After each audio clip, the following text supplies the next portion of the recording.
So today we will have discussion on the first chapter. ಇವತ್ತು ನಿಮಗೆ first chapter ಬಗ್ಗೆ discussion ಅನ್ನ ಕೊಡ್ತೇನೆ. ಸೊ ಫಸ್ಟ್ ಚಾಪ್ಟರ್ ಅಲ್ಲಿ ನಿಮಗೆ 4 ಟಾಪಿಕ್ಗಳು ಬರ್ತವೆ. You are going to get 4 topics on the first chapter and we will discuss them in a brief manner. ಆ 4 ಚಾಪ್ಟರ್ ಅನ್ನ ನಿಮಗೆ ಬ್ರೀಫ್ ಆಗಿ ನಾನು ತೆಗೆದುಕೊಳ್ತೀನಿ. ಸೊ ಫಸ್ಟ್ ಟಾಪಿಕ್ ಅದರಲ್ಲಿ ಬರ್ತಕ್ಕಂಥದ್ದು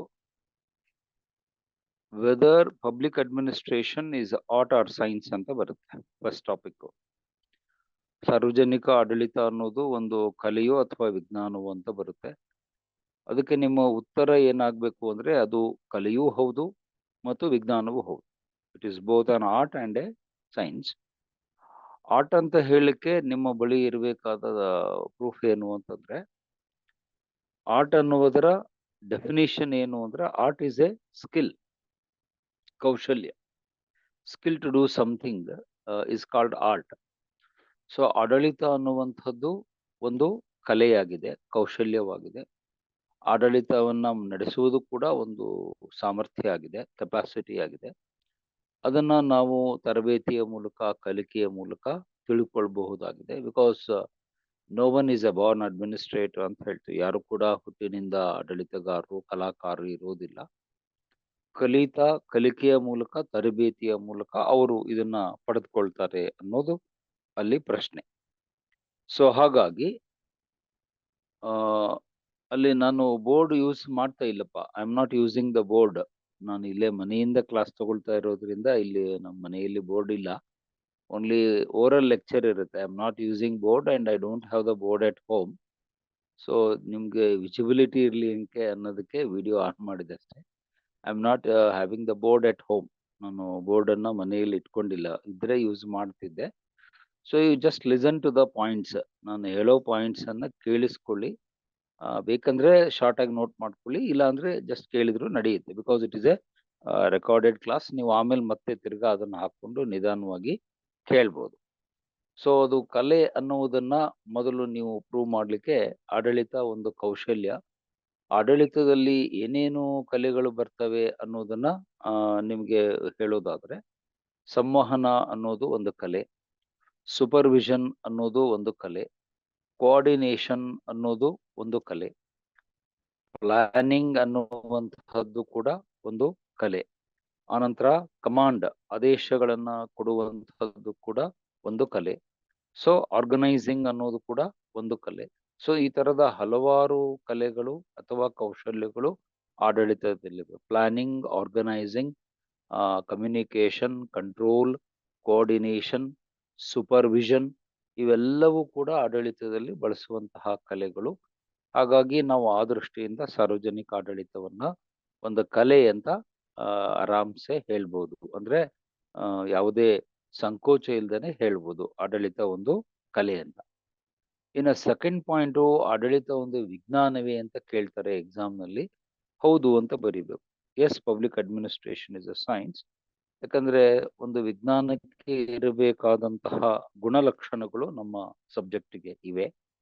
ಯಾವುದನ್ನೇ ಒಂದು ವಿಜ್ಞಾನ ಅಂತ ನಾವು ಕರಿಬೇಕು ಅಂತ ಹೇಳಿದ್ರೆ ಅಲ್ಲಿ 4 ಸಂಗತಿಗಳು ಇರ್ಬೇಕು. ಒಂದು, systematic subject of body of knowledge. ಒಂದು ವ್ಯವಸ್ಥಿತವಾದಂಥ ವಿಷಯದ ಕುರಿತು ಮಾಹಿತಿ ಅಥವಾ ಜ್ಞಾನ ಅಲ್ಲಿ ಇರಬೇಕು. ಅದಕ್ಕೆ ಸಂಬಂಧಪಟ್ಟಂತಹ ಪೂರಕ ಮಾಹಿತಿಗಳು ಎಲ್ಲ ಅಲ್ಲಿ ಇರಬೇಕು. ಅವಾಗ ಅದನ್ನ ನಾವು ವಿಜ್ಞಾನ ಅಂತ ಕರಿತೇವೆ. ಸೊ ಆ ದೃಷ್ಟಿಯಿಂದ ನೋಡಿದ್ರೆ ಸಾರ್ವಜನಿಕ ಆಡಳಿತದ ಮೇಲೆ ನೂರಾರು ಪುಸ್ತಕಗಳನ್ನ, ಗ್ರಂಥಗಳನ್ನ ಬರೆದಿದ್ದಾರೆ. ಬೇಕಾದಷ್ಟು ಸಿದ್ಧಾಂತಗಳಿವೆ, ತತ್ವಗಳಿವೆ. So lot of literature is there on public administration and it has been accepted as a systematic body of knowledge by people like Woodrow Wilson, L.D. White, Fifner, ಇನ್ನೂ ಅನೇಕ ಜನ ಸಾರ್ವಜನಿಕ ಆಡಳಿತದ ಲೇಖಕರಿದ್ದಾರೆ. ಅವರೆಲ್ಲ ಇದನ್ನ ಒಂದು ವಿಜ್ಞಾನ ಅನ್ನೋದನ್ನ ಪ್ರೂವ್ ಮಾಡಿ ತೋರಿಸಿದ್ದಾರೆ. ಒಂದು.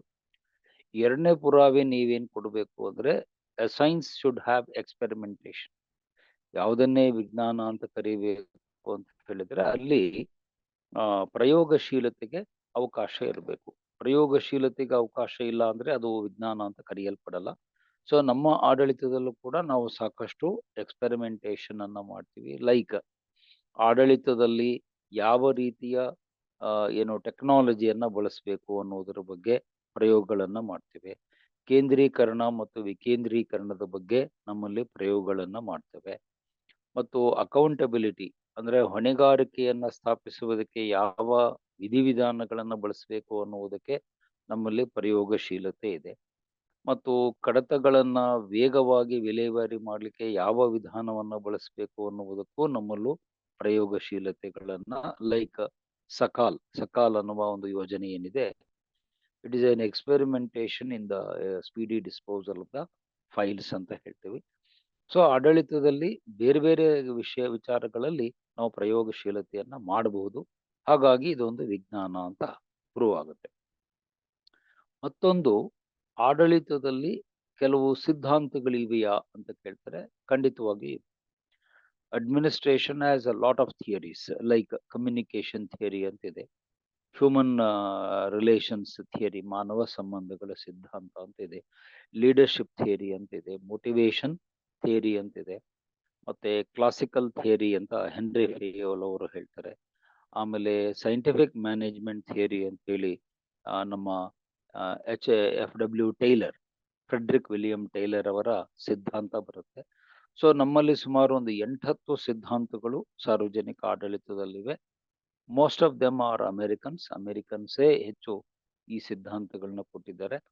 ಯಾಕಂದ್ರೆ ಸಾರ್ವಜನಿಕ ಆಡಳಿತ ಅನ್ನೋದು ಅದು ಹುಟ್ಟಿ ಬೆಳೆದು ಬಂದಿದ್ದು ಅಮೆರಿಕದಲ್ಲಿ. ಹಾಗಾಗಿ basically most of the theories are Americans. ಅದು FW ಟೇಲರ್ ಇರ್ಬೋದು, ಹೆನ್ರಿ ಫಯೋಲ್ ಇರಬಹುದು, ಎಲ್ಟನ್ ಮೇಯೋ ಅಂತ ಬರ್ತಾನೆ, ಮಾನವ ಸಂಬಂಧಗಳ ಸಿದ್ಧಾಂತ ಅಂತ. ಎಲ್ಟನ್ ಮೇಯೋ ಸಿದ್ಧಾಂತ ಅಂತ ಬರುತ್ತೆ. ಮತ್ತ ಅಭಿವೃದ್ಧಿ ಸಿದ್ಧಾಂತ ಅಂತ ಒಂದು ಬರುತ್ತೆ, FW ರಿಗ್ಸ್ ಅವರ ಅಭಿವೃದ್ಧಿ ಸಿದ್ಧಾಂತ ಅಂತ ಬರುತ್ತೆ. ಸೊ ಅವೆಲ್ಲವೂ ಕೂಡ ನಮ್ಮಲ್ಲಿ ಸಿದ್ಧಾಂತಗಳು ಇವೆ ಅನ್ನೋದನ್ನ ಪ್ರೂವ್ ಮಾಡಲಿಕ್ಕೆ ಸಾಧ್ಯ ಆಗುತ್ತೆ. ಮತ್ತು 4ನೆಯ ಲಕ್ಷಣ ವಿಜ್ಞಾನ ಅಂತ ಕರಿಬೇಕು ಅಂತ ಹೇಳಿದ್ರೆ, ಅಲ್ಲಿ ಪ್ರಿಡಿಕ್ಷನ್ ಮಾಡಲಿಕ್ಕೆ ಸಾಧ್ಯ ಇದೆಯಾ ಅಂತ, ಊಹೆಗಳನ್ನ ಮಾಡುವುದು ಸಾಧ್ಯವೇ ಅಂತ ಕೇಳಿದ್ರೆ ಎಸ್, ಇಟ್ ಈಸ್ ಪಾಸಿಬಲ್. ಆಡಳಿತದಲ್ಲೂ ಕೂಡ ಕೆಲವೊಂದು ಬಾರಿ ನಿಖರವಾಗಿ ನಾವು ಊಹೆಗಳನ್ನ ಮಾಡಲಿಕ್ಕೆ, ಗೆಸ್ ಮಾಡಲಿಕ್ಕೆ, ನಿರೀಕ್ಷೆಗಳನ್ನ ಮಾಡಲಿಕ್ಕೆ ಸಾಧ್ಯ ಇದೆ. ಫಾರ್ ಎಕ್ಸಾಂಪಲ್, ಆಡಳಿತದಲ್ಲಿ ಭ್ರಷ್ಟಾಚಾರ ಹೆಚ್ಚಾಯಿತು ಅಂತಂದ್ರೆ ಜನ ಆಡಳಿತದ ಬಗ್ಗೆ ಪ್ರತಿಭಟನೆ ಮಾಡ್ತಾರೆ ಅಥವಾ ಅವರು ಆಕ್ರೋಶಗೊಳ್ತಾರೆ ಅನ್ನೋದು ಒಂದು ವಾದ ಇದೆ. ಅಂದ್ರೆ people will not be happy if there is rampant corruption in the administration and public will protest against the bureaucracy. ನೌಕರಶಾಹಿಯ ವಿರುದ್ಧ ಜನ ಸಿಡಿದೇಳ್ತಾರೆ, ಪ್ರತಿಭಟನೆ ಮಾಡ್ತಾರೆ ಅನ್ನೋದು ಒಂದು ಸಿದ್ಧಾಂತ. ಇನ್ನೊಂದು, ಜನರ ಸ್ಪಂದನೆಗಳಿಗೆ ಆಡಳಿತ ಚೆನ್ನಾಗಿ ಮಾಡ್ತಾ ಇದ್ರೆ ಜನ ಆಡಳಿತದಿಂದ ಖುಷಿ ಪಡ್ತಾರೆ. If the administration is responsive then people are also happy with the satisfactory service rendered by the government. So ಹಾಗಾಗಿ ಈ ತರದ ನಿರೀಕ್ಷೆಗಳನ್ನ ನಾವು ಆಡಳಿತದಲ್ಲಿ ಮಾಡಲಿಕ್ಕೆ ಸಾಧ್ಯ ಇದೆ. ಕೆಲವೊಂದು ಊಹೆಗಳನ್ನ ಖಚಿತವಾಗಿ ನಾವು ಮಾಡಲಿಕ್ಕೆ ಸಾಧ್ಯ ಇದೆ. ಇನ್ನು ಒಂದು ಬೆಸ್ಟ್ ಎಕ್ಸಾಂಪಲ್ ಅಂದ್ರೆ ಟ್ರಾನ್ಸ್ಪರೆನ್ಸಿ. ಯಾವ ಆಡಳಿತದಲ್ಲಿ ಹೆಚ್ಚು ಪಾರದರ್ಶಕತೆ ಇರುತ್ತೆ ಅಲ್ಲಿ ಭ್ರಷ್ಟಾಚಾರ ಕಡಿಮೆ ಇರುತ್ತೆ ಅಂತ ನಾವು ಊಹೆ ಮಾಡ್ಬೋದು. More the transparency, lesser the corruption, and this you can imagine it and this you can expect it very precisely. ಇಲ್ಲಿ ಪ್ರೊಡಕ್ಷನ್ಸ್ ಅನ್ನ ಪ್ರಿಸೈಸ್ ಆಗಿ ಮಾಡಲಿಕ್ಕೆ ಸಾಧ್ಯ ಇದೆ. ಮತ್ತೆ ಇನ್ನೂ ಒಂದು ಪ್ರೊಡಕ್ಷನ್ ನಿಮಗೆ ಕೊಡೋದಾದ್ರೆ, greater the discipline, greater the accountability ಅಂತ ಹೇಳ್ತೀವಿ. ಆಡಳಿತದಲ್ಲಿ ಶಿಸ್ತು ಮತ್ತು ನಿಯಂತ್ರಣ ಅಧಿಕವಾಗಿದ್ರೆ ಅಲ್ಲಿ ಹೊಣೆಗಾರಿಕೆ, ಜವಾಬ್ದಾರಿ ಕೂಡ ಜಾಸ್ತಿ ಇರುತ್ತೆ. ಡಿಸಿಪ್ಲಿನ್ ಕಡಿಮೆ ಆದ್ರೆ ಹೊಣೆಗಾರಿಕೆ ಕಡಿಮೆ ಆಗುತ್ತೆ ಅನ್ನೋದು ಒಂದು ತತ್ವವೂ ಹೌದು, ಪ್ರಿಡಿಕ್ಷನ್ ನಿರೀಕ್ಷೆಯೂ ಹೌದು.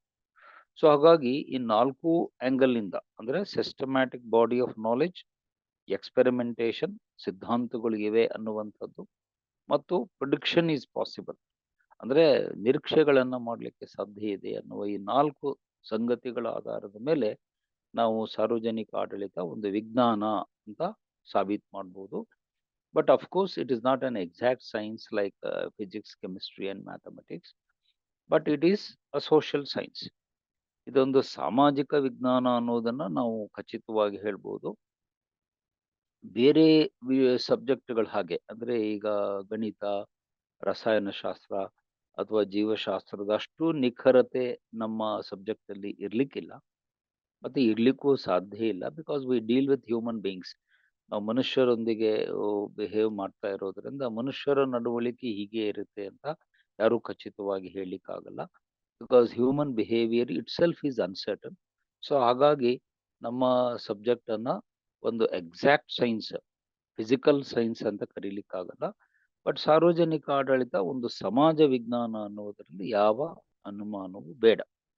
Like history, economics, sociology, political science, ಈ ಸಬ್ಜೆಕ್ಟ್ಸ್ಗಳು ಹೇಗೆ ನೀವು ವಿಜ್ಞಾನ ಅಂತ ಕರೀತಿರೋ ಹಾಗೆ ಸಾರ್ವಜನಿಕ ಆಡಳಿತವೂ ಕೂಡ ಒಂದು ಸಾಮಾಜಿಕ ವಿಜ್ಞಾನ ಅಂತ ನಿಸ್ಸಂದೇಹವಾಗಿ ಹೇಳ್ಬೋದು. ಸೊ ಇಷ್ಟು ಪಾಯಿಂಟ್ಸ್ಗಳು ನಿಮ್ಗೆ ಗೊತ್ತಿದ್ರೆ ಫಸ್ಟ್ ಟಾಪಿಕ್ ನಿಮಗೆ ಕ್ಲಿಯರ್ ಆದಂಗೆ. ಅದು ಒಂದು ಕಲೆಯೇ ಅಥವಾ ವಿಜ್ಞಾನವೇ ಅನ್ನೋದು ಈಗ ನಿಮಗೆ ಮನವರಿಕೆ ಆಯಿತು. ಇದರ ಮೇಲೆ ಪ್ರಶ್ನೆ ಬಂದ್ರೆ ಸಾಮಾನ್ಯವಾಗಿ 10 ಮಾರ್ಕ್ಸಿನ ಪ್ರಶ್ನೆ ಬರುತ್ತೆ. This is expected for 10 marks question. 150 words, 150 ಶಬ್ದಗಳಲ್ಲಿ 10 ಅಂಕಕ್ಕೆ ಈ ಪ್ರಶ್ನೆ ಬರುತ್ತೆ. ಅದು ಒಂದು ಕಲೆಯೋ ವಿಜ್ಞಾನವೋ ಚರ್ಚಿಸಿರಿ ಅಂದ್ರೆ ಈಗ ನಾನು ಹೇಳಿದ ಅಂಶವನ್ನ ನೀವು ಬರೆದ್ರೆ ನಿಮ್ಗೆ 10ಕ್ಕೆ ಕನಿಷ್ಠ 5ರಿಂದ 6 ಅಂಕಗಳು ಬರುತ್ತೆ. 5 ಅಂತೂ ನಾನು ಗ್ಯಾರಂಟಿ ಕೊಡ್ತೇನೆ. ಓಕೆ, ಸೊ ಇದು ಫಸ್ಟ್ ಟಾಪಿಕ್. ಈಗ I will go to second topic. Second topic ನಲ್ಲಿ ಏನಿದೆ ಅಂತಂದ್ರೆ ಸಾರ್ವಜನಿಕ ಆಡಳಿತ ಮತ್ತು ಖಾಸಗಿ ಆಡಳಿತದ ನಡುವಿನ ವ್ಯತ್ಯಾಸಗಳು ಅಂತಿದೆ. Differences between public and private administration, that is the second topic. ಇಲ್ಲಿ ನೀವೇನ್ ಮಾಡಬೇಕು, ಮುಖ್ಯಾಂಶಗಳನ್ನ ನೆನ್ಪಿಟ್ಕೋಬೇಕು. ಸಾರ್ವಜನಿಕ ಆಡಳಿತ ಅಂದ್ರೆ ಸರ್ಕಾರಿ ಆಡಳಿತ, ಗವರ್ಮೆಂಟ್ ಅಡ್ಮಿನಿಸ್ಟ್ರೇಷನ್. ಪ್ರೈವೇಟ್ ಅಂದ್ರೆ ಖಾಸಗಿ, ಕಾರ್ಪೊರೇಟ್ ಕಂಪನಿಗಳು, ಖಾಸಗಿ ಸಂಘ ಸಂಸ್ಥೆಗಳು, ಕಾರ್ಖಾನೆಗಳು, ಅಲ್ಲಿ ಕಂಡುಬರುವಂತಹ ಆಡಳಿತ. ಸೊ ಇವೆರಡರ ನಡುವೆ ಇರುವ ವ್ಯತ್ಯಾಸ ಏನು ಅಂತಂದ್ರೆ 5 ಪಾಯಿಂಟ್ಸ್ ಅನ್ನ ನೀವು ಅಲ್ಲಿ ನೆನ್ಪಿಟ್ರೆ ಸಾಕು. ಸಾರ್ವಜನಿಕ ಆಡಳಿತದ ವ್ಯಾಪ್ತಿ ಜಾಸ್ತಿ ಇರುತ್ತೆ. Point number 1, the scope of public administration is more comprehensive. ಯಾಕಂದ್ರೆ ಸರ್ಕಾರದ ಆಡಳಿತ ಆಗಿರೋದ್ರಿಂದ ಸರ್ಕಾರದ ಅಧಿಕಾರ ವ್ಯಾಪ್ತಿ ಎಲ್ಲ ಕಡೆಗೂ ಹರಡಿರೋದ್ರಿಂದ ಆಡಳಿತದ ವ್ಯಾಪ್ತಿಯು ಕೂಡ ವಿಶಾಲ ಮತ್ತು ಅಧಿಕವಾಗಿರುತ್ತೆ. ಅನೇಕ ವಿಷಯಗಳನ್ನು ಅದು ಒಳಗೊಳ್ಳುತ್ತೆ. ಆದರೆ ಪ್ರೈವೇಟ್ ಅಡ್ಮಿನಿಸ್ಟ್ರೇಷನ್ ಈಸ್ ನ್ಯಾರೋ. ಖಾಸಗಿ ಆಡಳಿತದ ವ್ಯಾಪ್ತಿ ಏನಿದೆ ಇದು ಸಂಕುಚಿತವಾಗಿರುತ್ತೆ. ಯಾಕಂದ್ರೆ ಯಾವುದೋ ಒಂದು ಕ್ಷೇತ್ರಕ್ಕೆ, ಯಾವುದೇ ಒಂದು ವಲಯಕ್ಕೆ ಅದೇನಾಗಿರುತ್ತೆ, ಮೀಸಲಾಗಿರುತ್ತೆ. ಈಗ ಉದಾಹರಣೆಗೆ ಇನ್ಫೋಸಿಸ್ ಅಂತ ಒಂದು ಕಂಪನಿಯನ್ನ ತೆಗೆದುಕೊಂಡ್ರೆ, Infosys is limited to software. Software ಕ್ಷೇತ್ರಕ್ಕೆ ಮಾತ್ರ ಅದು ಸೀಮಿತ ಆಗಿದೆ. ಬೇರೆ ಎಲ್ಲೂ ಕೂಡ ಇನ್ಫೋಸಿಸ್ನ ಚಟುವಟಿಕೆಗಳನ್ನ ನಾವು ಕಾಣಲ್ಲ. ಲೈಕ್ ಸಾರಿಗೆ, ಸಂಪರ್ಕ, ಇನ್ಶೂರೆನ್ಸ್, ಅಲ್ಲೆಲ್ಲ ನಾವು ಇನ್ಫೋಸಿಸ್ ಬಗ್ಗೆ ಮಾತನಾಡಲ್ಲ. Infosys is limited to software, ಅದಕ್ಕಷ್ಟೇ ಸೀಮಿತ. ಆದ್ರೆ ಕರ್ನಾಟಕ ಸರ್ಕಾರ, ಭಾರತ ಸರ್ಕಾರ ಅಂತ ಹೇಳಿದ್ರೆ ಎಲ್ಲಾ ಕ್ಷೇತ್ರಗಳಲ್ಲೂ ಅದರ ಹೆಸರು ಕೇಳಿ ಬರುತ್ತೆ. Government operates in many sectors, whereas a private company will operate in one sector. ಒಂದು ನಿರ್ದಿಷ್ಟವಾದ ವಲಯ ಕ್ಷೇತ್ರದಲ್ಲಿ ಮಾತ್ರ ಅದು ಕೆಲಸ ಮಾಡೋದ್ರಿಂದ ಅದರ ವ್ಯಾಪ್ತಿ ಸೀಮಿತವಾಗಿದೆ ಅಂತ ಹೇಳ್ಬೇಕು.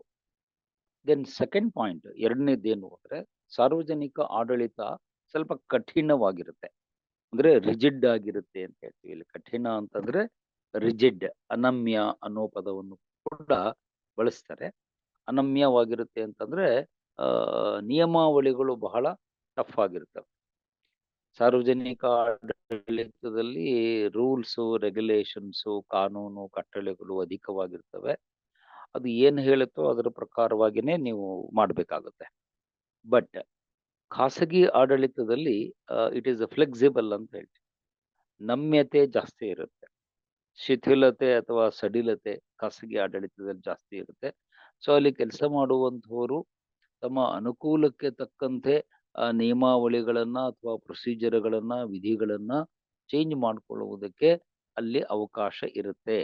ಅನ್ಲೈಕ್ ಇನ್ ಗವರ್ಮೆಂಟ್, ಸರ್ಕಾರದಲ್ಲಿ ನೀವು ಹಾಗೆ ಮಾಡ್ಲಿಕ್ಕೆ ಆಗಲ್ಲ. ಅವ್ರು ಏನು ನಿಯಮಾವಳಿಗಳು ಇಟ್ಟಿರ್ತಾರೋ ಅದನ್ನೇ ಫಾಲೋ ಮಾಡಬೇಕು. ಆದರೆ ಪ್ರೈವೇಟ್ ಅಲ್ಲಿ ಹಾಗಲ್ಲ. ತಮ್ಮ ಅನುಕೂಲತೆಗೆ, ಅವಶ್ಯಕತೆಗೆ ತಕ್ಕಂತೆ ಅವರು ನಿಯಮಗಳನ್ನು ಸಡಿಲಿಸಿಕೊಳ್ತಾರೆ, ನಿಯಮಗಳನ್ನು ಬದಲಿಸಿಕೊಳ್ತಾರೆ. So the private administration is more flexible, more convenient rather than public administration. But public administration is very rigid ಅಂತ ಹೇಳ್ತೀವಿ. ಇಲ್ಲಿ ನಿಯಮಗಳು ಬಹಳ ಕ್ಲಿಷ್ಟ ಇರ್ತವೆ. ಒಂದೇನಾದರೂ ಸಣ್ಣ ಬದಲಾವಣೆ ಮಾಡಬೇಕು ಅಂದ್ರೂ 108 ಪ್ರೊಸೀಜರ್ಗಳು, ನಿಯಮಾವಳಿಗಳು, ವಿಧಿವಿಧಾನಗಳನ್ನ ಅನುಸರಿಸಬೇಕಾಗುತ್ತೆ. ಮತ್ತೆ ಇದರಿಂದ ಸ್ವಲ್ಪ ಡಿಲೇನೂ ಆಗುತ್ತೆ. ಆಬ್ವಿಯಸ್ಲಿ ಎಲ್ಲಿ ರಿಜಿಡಿಟಿ ಇರುತ್ತೋ ಅಲ್ಲಿ ವಿಳಂಬ ಆಗುತ್ತೆ, ಎಲ್ಲಿ ಫ್ಲೆಕ್ಸಿಬಿಲಿಟಿ ಇರುತ್ತೆ ಅಲ್ಲಿ ಆಡಳಿತ ಶೀಘ್ರಗತಿಯಲ್ಲಿ ಫಾಸ್ಟ್ ಆಗಿ ನಡೆಯುತ್ತೆ. ಸೊ ಅದು ಎರಡನೆಯ ವ್ಯತ್ಯಾಸ. ಮೂರನೇ ವ್ಯತ್ಯಾಸ ಏನು ಅಂದ್ರೆ ಸಾರ್ವಜನಿಕ ಆಡಳಿತದಲ್ಲಿ ಸ್ಥಿರತೆ ಜಾಸ್ತಿ ಇರುತ್ತೆ. ಸ್ಥಿರತೆ ಮತ್ತು ದೀರ್ಘಕಾಲಿತ್ವ ಅಲ್ಲಿ ಕಂಡು ಬರುತ್ತೆ. ಸ್ಟೆಬಿಲಿಟಿ ಅಂಡ್ ಲಾಂಗ್ ಟರ್ಮ್ ಏನು ಸೇಫ್ಟಿ ನಿಮ್ಗೆ ಇರುತ್ತೆ. ಅಲ್ಲಿ ಕೆಲಸ ಮಾಡುವಂತ ಸಿಬ್ಬಂದಿಗೆ ಸ್ಥಿರತೆ ಇರುತ್ತೆ. ಒಂದ್ಸಾರಿ ನೀವು ಸರ್ಕಾರಿ ನೌಕರಿಯನ್ನ ಸೇರ್ಕೊಂಡ್ರೆ ಒಂದು 30-35 ವರ್ಷದವರೆಗೂ ನಿಮ್ಮನ್ನು ಯಾರು ಡಿಸ್ಚಾರ್ಜ್ ಮಾಡಲ್ಲ, ನಿಮ್ಮನ್ನ ಯಾರು ಸೇವೆಯಿಂದ ತೆಗೆದುಹಾಕಲ್ಲ. Unless you do some mistake, ನೀವೇ ತಪ್ಪು ಮಾಡಿ ಕೆಲಸ ಕಳ್ಕೊಂಡ್ರೆ ಅದು ಬೇರೆ ವಿಚಾರ, ಅಥವಾ ರಿಸೈನ್ ಮಾಡಿದ್ರೆ. ಅದರ್ವೈಸ್ ನಾರ್ಮಲಿ ಸ್ಪೀಕಿಂಗ್ ಒಮ್ಮೆ ಸರ್ಕಾರಿ ನೌಕರಿಗೆ ಸೇರಿದ್ರೆ ನಿಮಗೆ 30 ವರ್ಷಗಳ ಕಾಲ ಒಂದು ಸುಭದ್ರವಾದಂತಹ ಸೇವೆ ಮಾಡುವ ಅವಕಾಶ ಸಿಗುತ್ತೆ. ಆದರೆ ಖಾಸಗಿಯಲ್ಲಿ ಹಾಗಲ್ಲ. ಖಾಸಗಿ ನೌಕರಿ ಹೇಗಿರುತ್ತೆ ಅಂತಂದ್ರೆ ಅದು uncertain and anything can happen at any time. ಯಾವುದೇ ಸಂದರ್ಭದಲ್ಲಿ ಯಾವುದೇ ಬದಲಾವಣೆಗಳು ಕಂಪನಿಯಲ್ಲಾದ್ರೂ ಆಗ್ಬೋದು ಅಥವಾ ನಿಮ್ಮ ಸೇವೆಯಲ್ಲಾದ್ರೂ ಕಂಡು ಬರ್ಬೋದು. ಯಾವ ಕ್ಷಣದಲ್ಲಾದ್ರೂ ನಿಮ್ಮನ್ನು ಕಂಪನಿಯಿಂದ ಹೊರ ಹಾಕುವುದಕ್ಕೆ ಅವರಿಗೆ ಅವಕಾಶ ಇರುತ್ತೆ. ಹಾಗಾಗಿ ಅದನ್ನ ಅಭದ್ರತೆ, ಅನಿಶ್ಚಿತತೆ ಅಂತ ನಾವು ಕರಿತೀವಿ. Uncertainty and instability is always there in the private sector. ಇದು ಮೂರನೇದು. ನಾಲ್ಕನೇ ವ್ಯತ್ಯಾಸ ಏನು ಅಂದ್ರೆ ಸಾರ್ವಜನಿಕ ಆಡಳಿತದಲ್ಲಿ ಆ ಒಂಥರ ಮಲ್ಟಿಪಲ್ ಅಕೌಂಟಬಿಲಿಟಿ ಅಂತ ಹೇಳ್ತೀವಿ, ಮಲ್ಟಿಪಲ್ ರೆಸ್ಪಾನ್ಸಿಬಿಲಿಟಿ, ಬಹು ಆಯಾಮದ ಜವಾಬ್ದಾರಿಯನ್ನ ನಾವು ಕಾಣ್ತೇವೆ. ಅಂದ್ರೆ ಸರ್ಕಾರಿ ನೌಕರಿಯಲ್ಲಿ ಕೆಲಸ ಮಾಡುವಂತ ವ್ಯಕ್ತಿ ಬೇರೆ ಬೇರೆಯವರಿಗೆ ಜವಾಬ್ದಾರರಾಗಿರ್ತಾನೆ. Like legislature, executive, judiciary, public. 4 accountability ಬರುತ್ತೆ. ಶಾಸಕಾಂಗಕ್ಕೆ ಹೊಣೆಗಾರ ಆಗಿರ್ತೀರಿ, ಕಾರ್ಯಾಂಗಕ್ಕೆ ಹೊಣೆಗಾರ ಆಗಿರ್ತೀರಿ, ನ್ಯಾಯಾಂಗದ ಆದೇಶಗಳಿಗೆ ಬದ್ಧರಾಗಿರ್ಬೇಕು, ಮತ್ತು ಸಾರ್ವಜನಿಕರಿಗೆ, ಪಬ್ಲಿಕ್ಕಿಗೆ, ಶ್ರೀಸಾಮಾನ್ಯ ಜನರಿಗೆ ನಿಮಗೆ ಹೊಣೆಗಾರಿಕೆ ಕೊಟ್ಟಿರ್ತಾರೆ. ನಾವು 4 ಅಂಶವನ್ನ ನೆನಪಿನಲ್ಲಿಟ್ಕೊಂಡು ಕೆಲಸ ಮಾಡಬೇಕು ಪಬ್ಲಿಕ್ನಲ್ಲಾದ್ರೆ. But in private administration you don't have multiple responsibility.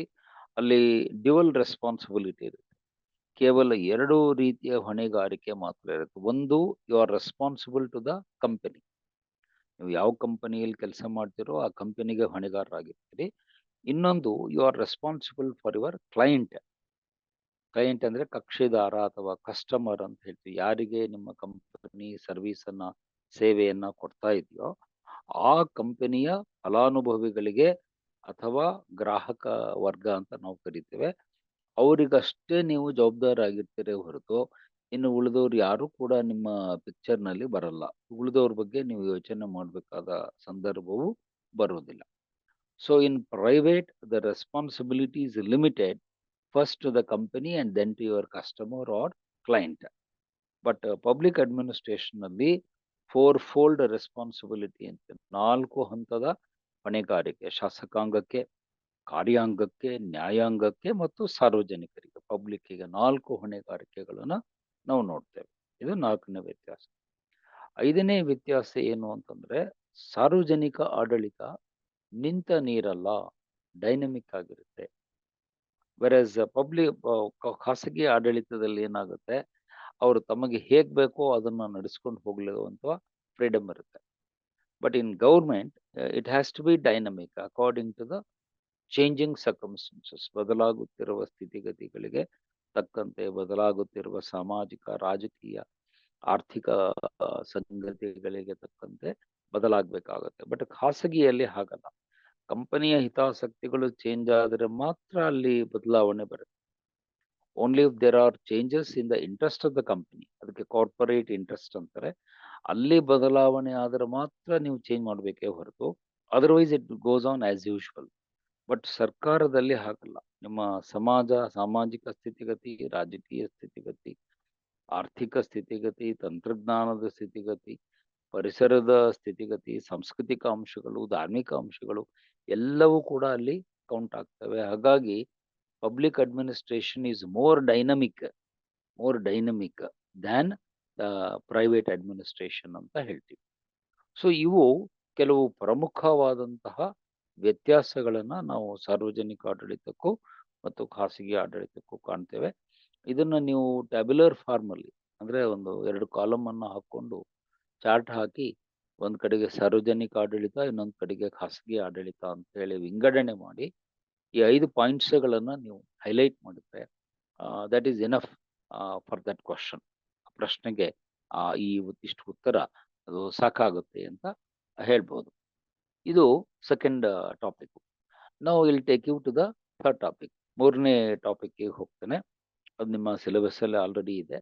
Responsive administration ಅಂತ ಹೇಳ್ತಾರೆ. 3ನೇ ಟಾಪಿಕ್ ಯಾವುದು ಅಂದ್ರೆ ಸ್ಪಂದನಶೀಲ ಆಡಳಿತ.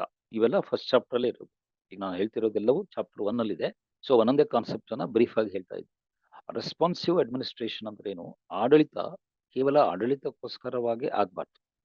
Administration is not for the purpose of administration, but it is for the purpose of public service, public utility and public satisfaction ಅಂತ ಹೇಳ್ತೀವಿ.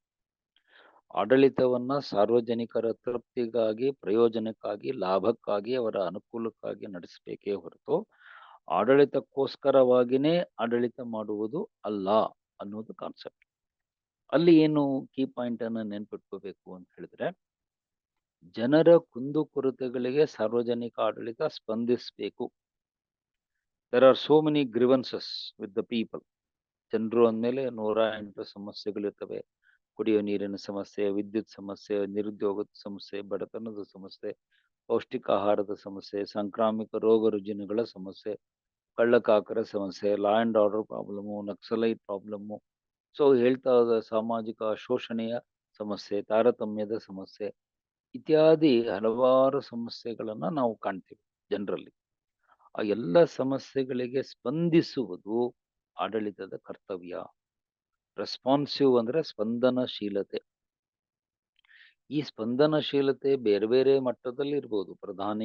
ಮಂತ್ರಿಯ ಮಟ್ಟದಲ್ಲಿ ಇರ್ಬೋದು, ಮುಖ್ಯಮಂತ್ರಿಯ ಮಟ್ಟದಲ್ಲಿ ಇರ್ಬೋದು, ಚೀಫ್ ಸೆಕ್ರೆಟರಿ ಹಂತದಲ್ಲಿ ಇರ್ಬೋದು, DC ಹಂತದಲ್ಲಿ ಇರ್ಬೋದು, ತಹಶೀಲ್ದಾರರ ಹಂತದಲ್ಲಿ ಇರ್ಬೋದು, ಇಒ ಹಂತದಲ್ಲಿರ್ಬೋದು, PDO ಹಂತದಲ್ಲಿರ್ಬೋದು, ಪಂಚಾಯತ್ ಸೆಕ್ರೆಟರಿ ಗ್ರೇಡ್ 1 and 2 ಅವರ ಹಂತದಲ್ಲಿರ್ಬೋದು. So at various levels of administration grievances of the people have to be addressed. ಜನರ ಸಮಸ್ಯೆಗಳನ್ನ, ಕುಂದುಕೊರತೆಗಳನ್ನ ನೀವು ಅಡ್ರೆಸ್ ಮಾಡಬೇಕು ಮತ್ತು ಆದಷ್ಟು ಬೇಗ ಆ ಸಮಸ್ಯೆಗಳನ್ನ ಬಗೆಹರಿಸಲಿಕ್ಕೆ ನೀವು ಪ್ರಯತ್ನ ಮಾಡಬೇಕು. You should try to solve the problem as quickly as possible, as far as possible. ಎಷ್ಟರ ಮಟ್ಟಿಗೆ ಮತ್ತು ಎಷ್ಟು ಬೇಗ ಪರಿಹರಿಸಲಿಕ್ಕೆ ಸಾಧ್ಯವೋ ಅಷ್ಟನ್ನ ನೀವು ಪ್ರಯತ್ನ ಮಾಡಿದ್ರೆ ನಿಮ್ಮ ಆಡಳಿತ ರೆಸ್ಪಾನ್ಸಿವ್ ಆಗಿದೆ, ಅಂದ್ರೆ ಸ್ಪಂದನಶೀಲವಾಗಿದೆ, ಜೀವಂತವಾಗಿದೆ, ಬದುಕಿದೆ ಅಂತ ಹೇಳ್ಬೋದು. ಬಟ್ ನಮ್ಮ ದೇಶದಲ್ಲಿ ಈ ರೆಸ್ಪಾನ್ಸಿವ್ ಅಡ್ಮಿನಿಸ್ಟ್ರೇಷನ್ ಸ್ವಲ್ಪ ಕಡಿಮೆ ಇದೆ. ಅದು ನಿಮ್ಗೂ ಗೊತ್ತಿದೆ. ಯಾವುದೇ ಕಚೇರಿಗಳ ಮುಂದೆ ಹೋದ್ರೆ ಜನ ಸಾಲುಗಟ್ಟಿ ನಿಂತ್ಕೊಂಡಿರ್ತಾರೆ. ತಹಶೀಲ್ ಆಫೀಸ್ ಇರ್ಲಿ, RTO ಆಫೀಸ್ ಇರ್ಲಿ, ಸಬ್ ರಿಜಿಸ್ಟ್ರಾರ್ ಆಫೀಸ್ ಇರ್ಲಿ, ಸಾರ್ವಜನಿಕ ಆಸ್ಪತ್ರೆ ಇರ್ಲಿ, ಒಂದು ಬ್ಯಾಂಕ್ ಇರ್ಲಿ, ಒಂದು LIC ಆಫೀಸ್ ಇರ್ಲಿ, ಎಲ್ಲಿ ಹೋದ್ರು ಜನಗಳು ಸಾಲುಗಟ್ಕೊಂಡು ನಿಂತಿರ್ತಾರೆ. ಸರ್ ಎಷ್ಟು ದಿವಸ ಓಡಾಡಿದ್ರು ನಮ್ ಕೆಲಸ ಆಗ್ತಾ ಇಲ್ಲ, ಒಂದು ವಾರ 15 ದಿವಸದಿಂದ ಓಡಾಡ್ತಾ ಇದ್ದೀವಿ, ಇವತ್ ಬರ್ರಿ ನಾಳೆ ಬರ್ರಿ ಅಂತ ಹೇಳ್ತಿದ್ದಾರೆ. ಇದನ್ನ ನೀವು ನೋಡಿರ್ತೀರಿ, ನಿಮ್ಮ ಅನುಭವಕ್ಕೂ ಬಂದಿರುತ್ತೆ.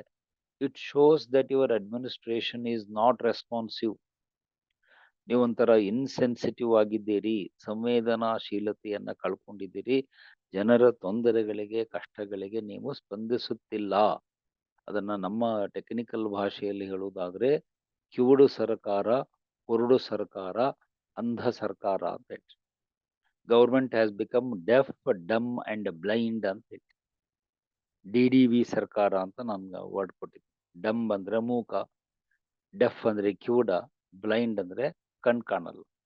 ಸೊ ನಮ್ಮ ಸರ್ಕಾರಗಳಿಗೆ ಕಣ್ಣು ಕಾಣಲ್ಲ, ಕಿವಿನೂ ಕೇಳಿಸಲ್ಲ, ಬಾಯಿ ತೆಗೆದು ಮಾತು ಆಡಲ್ಲ. ಆ ಸ್ಥಿತಿಗೆ ನಮ್ಮ ಬಹಳಷ್ಟು ಸರ್ಕಾರಗಳು, ಜಿಲ್ಲಾಡಳಿತಗಳು, ತಾಲೂಕು ಮಟ್ಟದ ಆಡಳಿತಗಳು ಬಂದಿವೆ.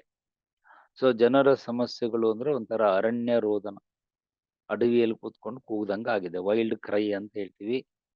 ಎಷ್ಟೋ ಜನರಿಗೆ ಪೆನ್ಷನ್ ಬಂದಿಲ್ಲ, ಎಷ್ಟೋ ಜನರಿಗೆ ಲೋನ್ ಸ್ಯಾಂಕ್ಷನ್ ಆಗಿರಲ್ಲ, ರೈತರಿಗೆ ಬೆಳೆ ವಿಮೆ ಪರಿಹಾರ ಧನ ಬಂದಿರಲ್ಲ, ಇನ್ನೆಷ್ಟೋ ಜನರಿಗೆ ಅವರ ಡಾಕ್ಯುಮೆಂಟ್ಸ್ಗಳು ಹಕ್ಕುಪತ್ರಗಳು ಸಿಕ್ಕಿರೋದಿಲ್ಲ.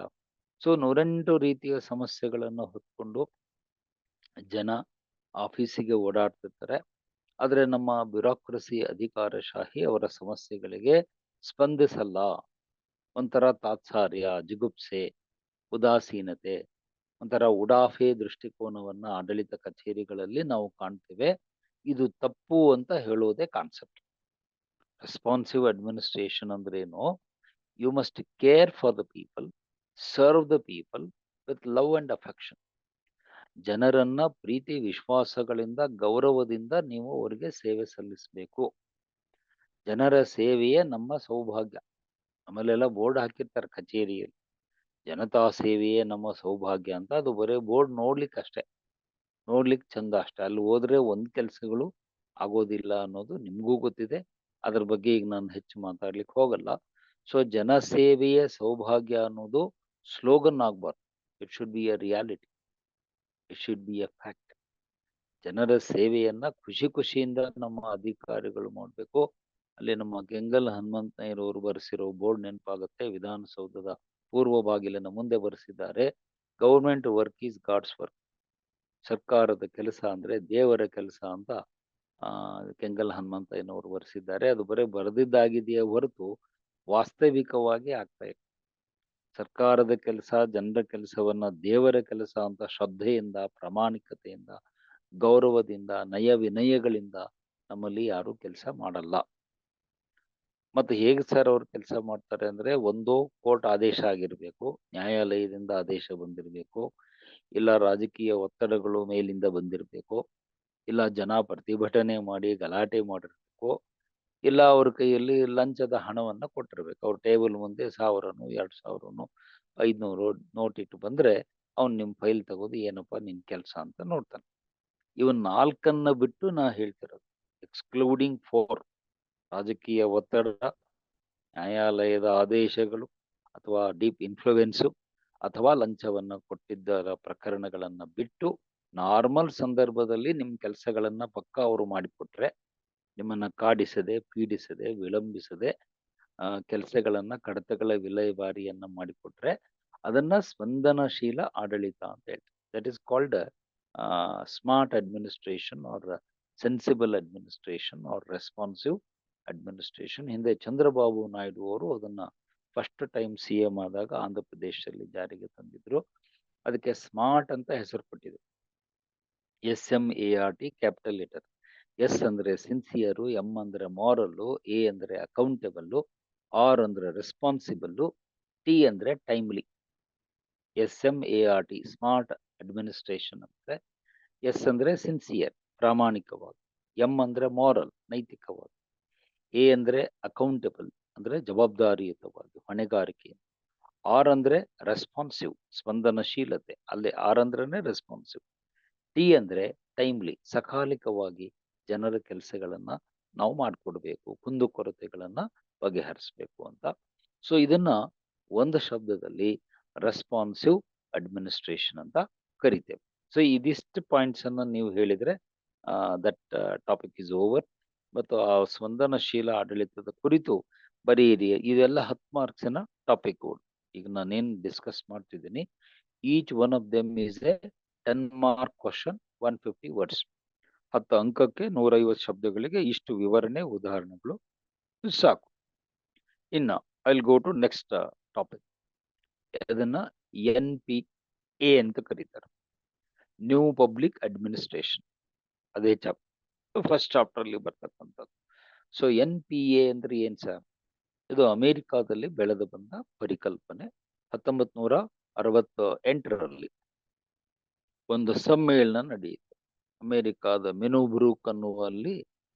ಸಮ್ಮೇಳನ ಕಾನ್ಫರೆನ್ಸ್ ನಡೆಯುತ್ತೆ. ಅದರ ಅಧ್ಯಕ್ಷತೆಯನ್ನ ಪ್ರೊಫೆಸರ್ ಡ್ವೈಟ್ ವಾಲ್ಡೋ ಅನ್ನೋರು ವಹಿಸ್ಕೊಳ್ತಾರೆ.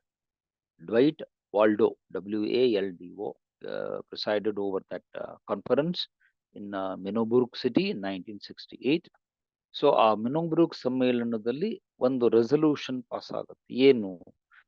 ಇನ್ನು ಮುಂದೆ ನಾವು ಸಾರ್ವಜನಿಕ ಆಡಳಿತದಲ್ಲಿ 4 ತತ್ವಗಳನ್ನ ಅಳವಡಿಸಿಕೊಳ್ಬೇಕು. 4 ಪ್ರಿನ್ಸಿಪಲ್ಸ್ ಅನ್ನ ಅಳವಡಿಸಿಕೊಳ್ಬೇಕು. ಆ 4 ತತ್ವಗಳು ಯಾವುದು ಅಂದ್ರೆ RJEC. ಆ ಕೋಡ್ ವರ್ಡ್ ನೆನ್ಪಿಟ್ಕೊಳ್ಳಿ. RJEC. ಅದಕ್ಕೆ ಲಾಂಗ್ ಫಾರ್ಮ್ ಹೇಳ್ತೀನಿ. ಆರ್ ಅಂದ್ರೆ ರೆಲೆವೆನ್ಸ್, ಪ್ರಸ್ತುತತೆ. ಜೆ ಅಂದ್ರೆ ಜಸ್ಟಿಸ್, ನ್ಯಾಯ. ಇ ಅಂದ್ರೆ ಇಕ್ವಿಟಿ, ಸಮಾನತೆ. ಸಿ ಅಂದ್ರೆ ಚೇಂಜ್, ಬದಲಾವಣೆ ಅಥವಾ ಪರಿವರ್ತನೆ.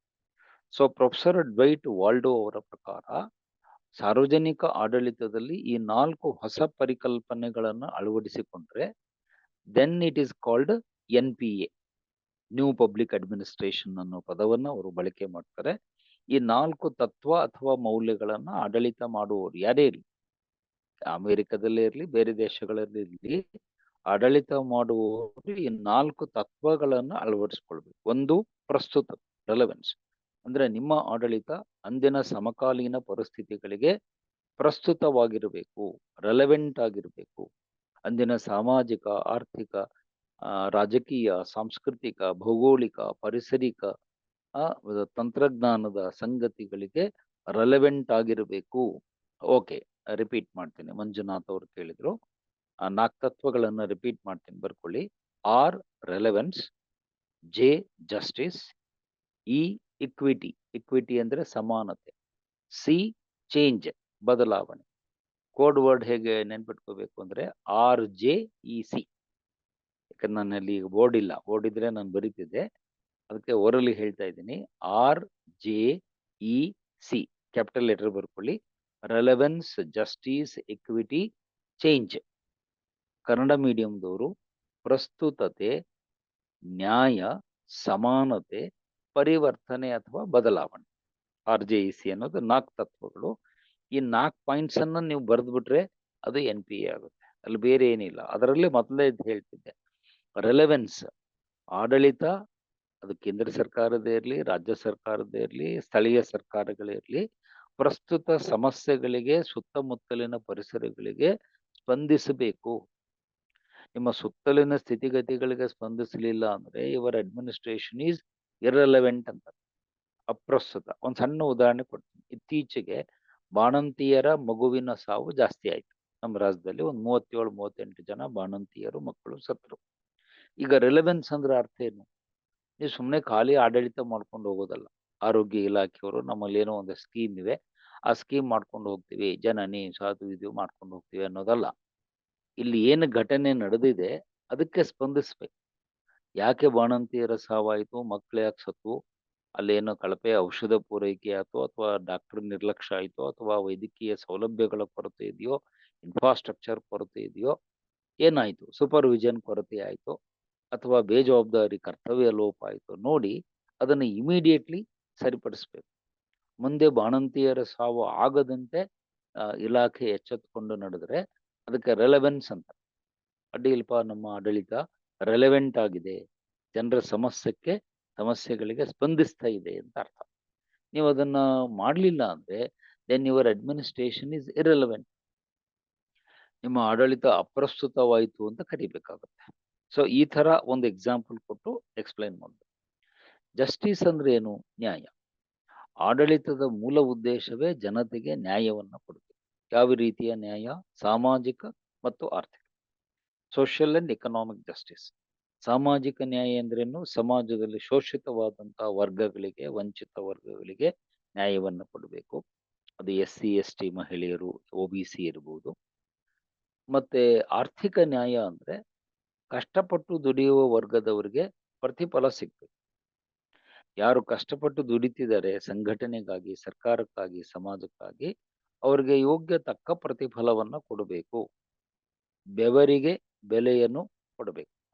ಯಾರು ಕಷ್ಟಪಟ್ಟು ಬೆವರಿಳಿಸಿ ದುಡಿತಿದ್ದಾರೋ ಅವರಿಗೆ ಬೆಲೆಯನ್ನ ಸರ್ಕಾರ ಕೊಡ್ಲೇಬೇಕು. ಅವರು ನಿರಾಶರಾಗಿ ಹೋಗ್ಬಾರ್ದು. ಏನ್ ಸರ್, ನಾವು ಕಷ್ಟಪಟ್ಟು ದುಡಿದ್ವಿ, ನಮ್ಗೇನ್ ಸಿಗ್ಲಿಲ್ಲ ಅನ್ನೋ ಭಾವನೆ ಬರಬಾರ್ದು. ಮತ್ತು ಅವರವರ ಪಾಲು ಅವರವರಿಗೆ ಸಿಗ್ಬೇಕು. Each citizen should get his share in the economy of the country. ಸರ್ಕಾರದ ಆ ಒಂದು ನೀತಿ ಹೆಂಗಿರ್ಬೇಕು ಅಂದ್ರೆ, ಆರ್ಥಿಕ ವ್ಯವಸ್ಥೆಯಲ್ಲಿ ಪ್ರತಿಯೊಬ್ಬನಿಗೂ ಕೂಡ ಅವನ ಶ್ರಮಕ್ಕೆ ತಕ್ಕಂತೆ, ಪ್ರತಿಭೆಗೆ ತಕ್ಕಂತೆ, ಅವನ ದುಡಿಮೆಗೆ ತಕ್ಕಂತೆ ಪ್ರತಿಫಲ ಮತ್ತು ಅವನ ಪಾಲು ಅವನಿಗೆ ಸಿಗ್ಬೇಕು. ಅದನ್ನ ಇಕನಾಮಿಕ್ ಜಸ್ಟಿಸ್ ಅಂತ ಹೇಳ್ತೀವಿ. ಮತ್ತು ಇನ್ನೊಂದು ಪರಿಕಲ್ಪನೆ ಏನು ಅಂತಂದ್ರೆ ಆರ್ಥಿಕ ವಿಕೇಂದ್ರೀಕರಣ, ಇಕನಾಮಿಕ್ ಡಿಸೆಂಟ್ರಲೈಸೇಷನ್ ಅಂತ ಹೇಳ್ತೀವಿ. ಸಂಪತ್ತಿನ ಕೇಂದ್ರೀಕರಣ ಆಗ್ಬಾರ್ದು. ಸಂಪತ್ತು ಒಬ್ಬರ ಕೈಯಲ್ಲೇನೆ ಕಾನ್ಸಂಟ್ರೇಟ್ ಆಗ್ಬಾರ್ದು. ದೇಶದ ಸಂಪತ್ತು ದೇಶದ ಜನರಿಗೆ ನ್ಯಾಯಸಮ್ಮತವಾಗಿ ಹಂಚಿಕೆಯಾಗಬೇಕು. ಅಲ್ಲಿ ನೀವು ಯಾವ ಆರ್ಟಿಕಲ್ ಅನ್ನು ಕೋಟ್ ಮಾಡ್ಬೇಕು ಆನ್ಸರ್ ನಲ್ಲಿ ಅಂದ್ರೆ article 38 and 39 of the constitution. ರಾಜ್ಯ ನಿರ್ದೇಶಕ ತತ್ವಗಳು ಆರ್ಟಿಕಲ್ 38 ಮತ್ತು 39 ಅವನ್ನ ಸಮಾಜವಾದಿ ತತ್ವಗಳು ಅಂತಾರೆ, ಸೋಷಿಯಲಿಸ್ಟಿಕ್ ಪ್ರಿನ್ಸಿಪಲ್ಸ್ ಅಂತಾರೆ. ಅದನ್ನ ಜಸ್ಟ್ ಕೋಟ್ ಮಾಡಿದ್ರೆ ಸಾಕು, your answer would be excellent. Okay, article 38, 39 ಅದು ಜಸ್ಟಿಸ್ಗೆ ಸಂಬಂಧಪಟ್ಟಿದೆ. ಇನ್ನು ಇಕ್ವಿಟಿ ಅಂದ್ರೆ ಏನು? ಸಮಾನತೆ. ಆಡಳಿತ ಎಲ್ಲರನ್ನೂ ಸಮದೃಷ್ಟಿಯಿಂದ ನೋಡಬೇಕು, ತಾರತಮ್ಯಗಳನ್ನ ಮಾಡಬೇಡಿ. ಜಾತಿ, ಧರ್ಮ, ಭಾಷೆ, ಭೂಪ್ರದೇಶ, ಜನ್ಮಸ್ಥಳ, ವಾಸಸ್ಥಾನ ಇತ್ಯಾದಿಗಳ ಆಧಾರದ ಮೇಲೆ, on the basis of cost, religion, language, place of birth, domicile, territory, region et cetera et cetera, ಇವುಗಳ ಆಧಾರದ ಮೇಲೆ ಆಡಳಿತ ನಾಗರಿಕರ ನಡುವೆ ತಾರತಮ್ಯವನ್ನ ಮಾಡಬಾರದು. ಅಲ್ಲಿ ನೀವು ಯಾವ ಆರ್ಟಿಕಲ್ಗಳನ್ನ ಕೋಟ್ ಮಾಡಬೇಕು ಅಂದ್ರೆ article 14 and 15 of the constitution. ಸಂವಿಧಾನದ 14 ಮತ್ತು 15ನೇ ಕಲಮುಗಳು ಸಮಾನತೆಯ ಹಕ್ಕು ಅಂತ ಏನು ಅಂಬೇಡ್ಕರ್ ಅವರು ಹೇಳ್ತಾರೆ, ಅದನ್ನ ಇಕ್ವಿಟಿ ಅನ್ನೋ ಪದಕ್ಕೆ ಲಿಂಕ್ ಮಾಡ್ಕೋಬೇಕು.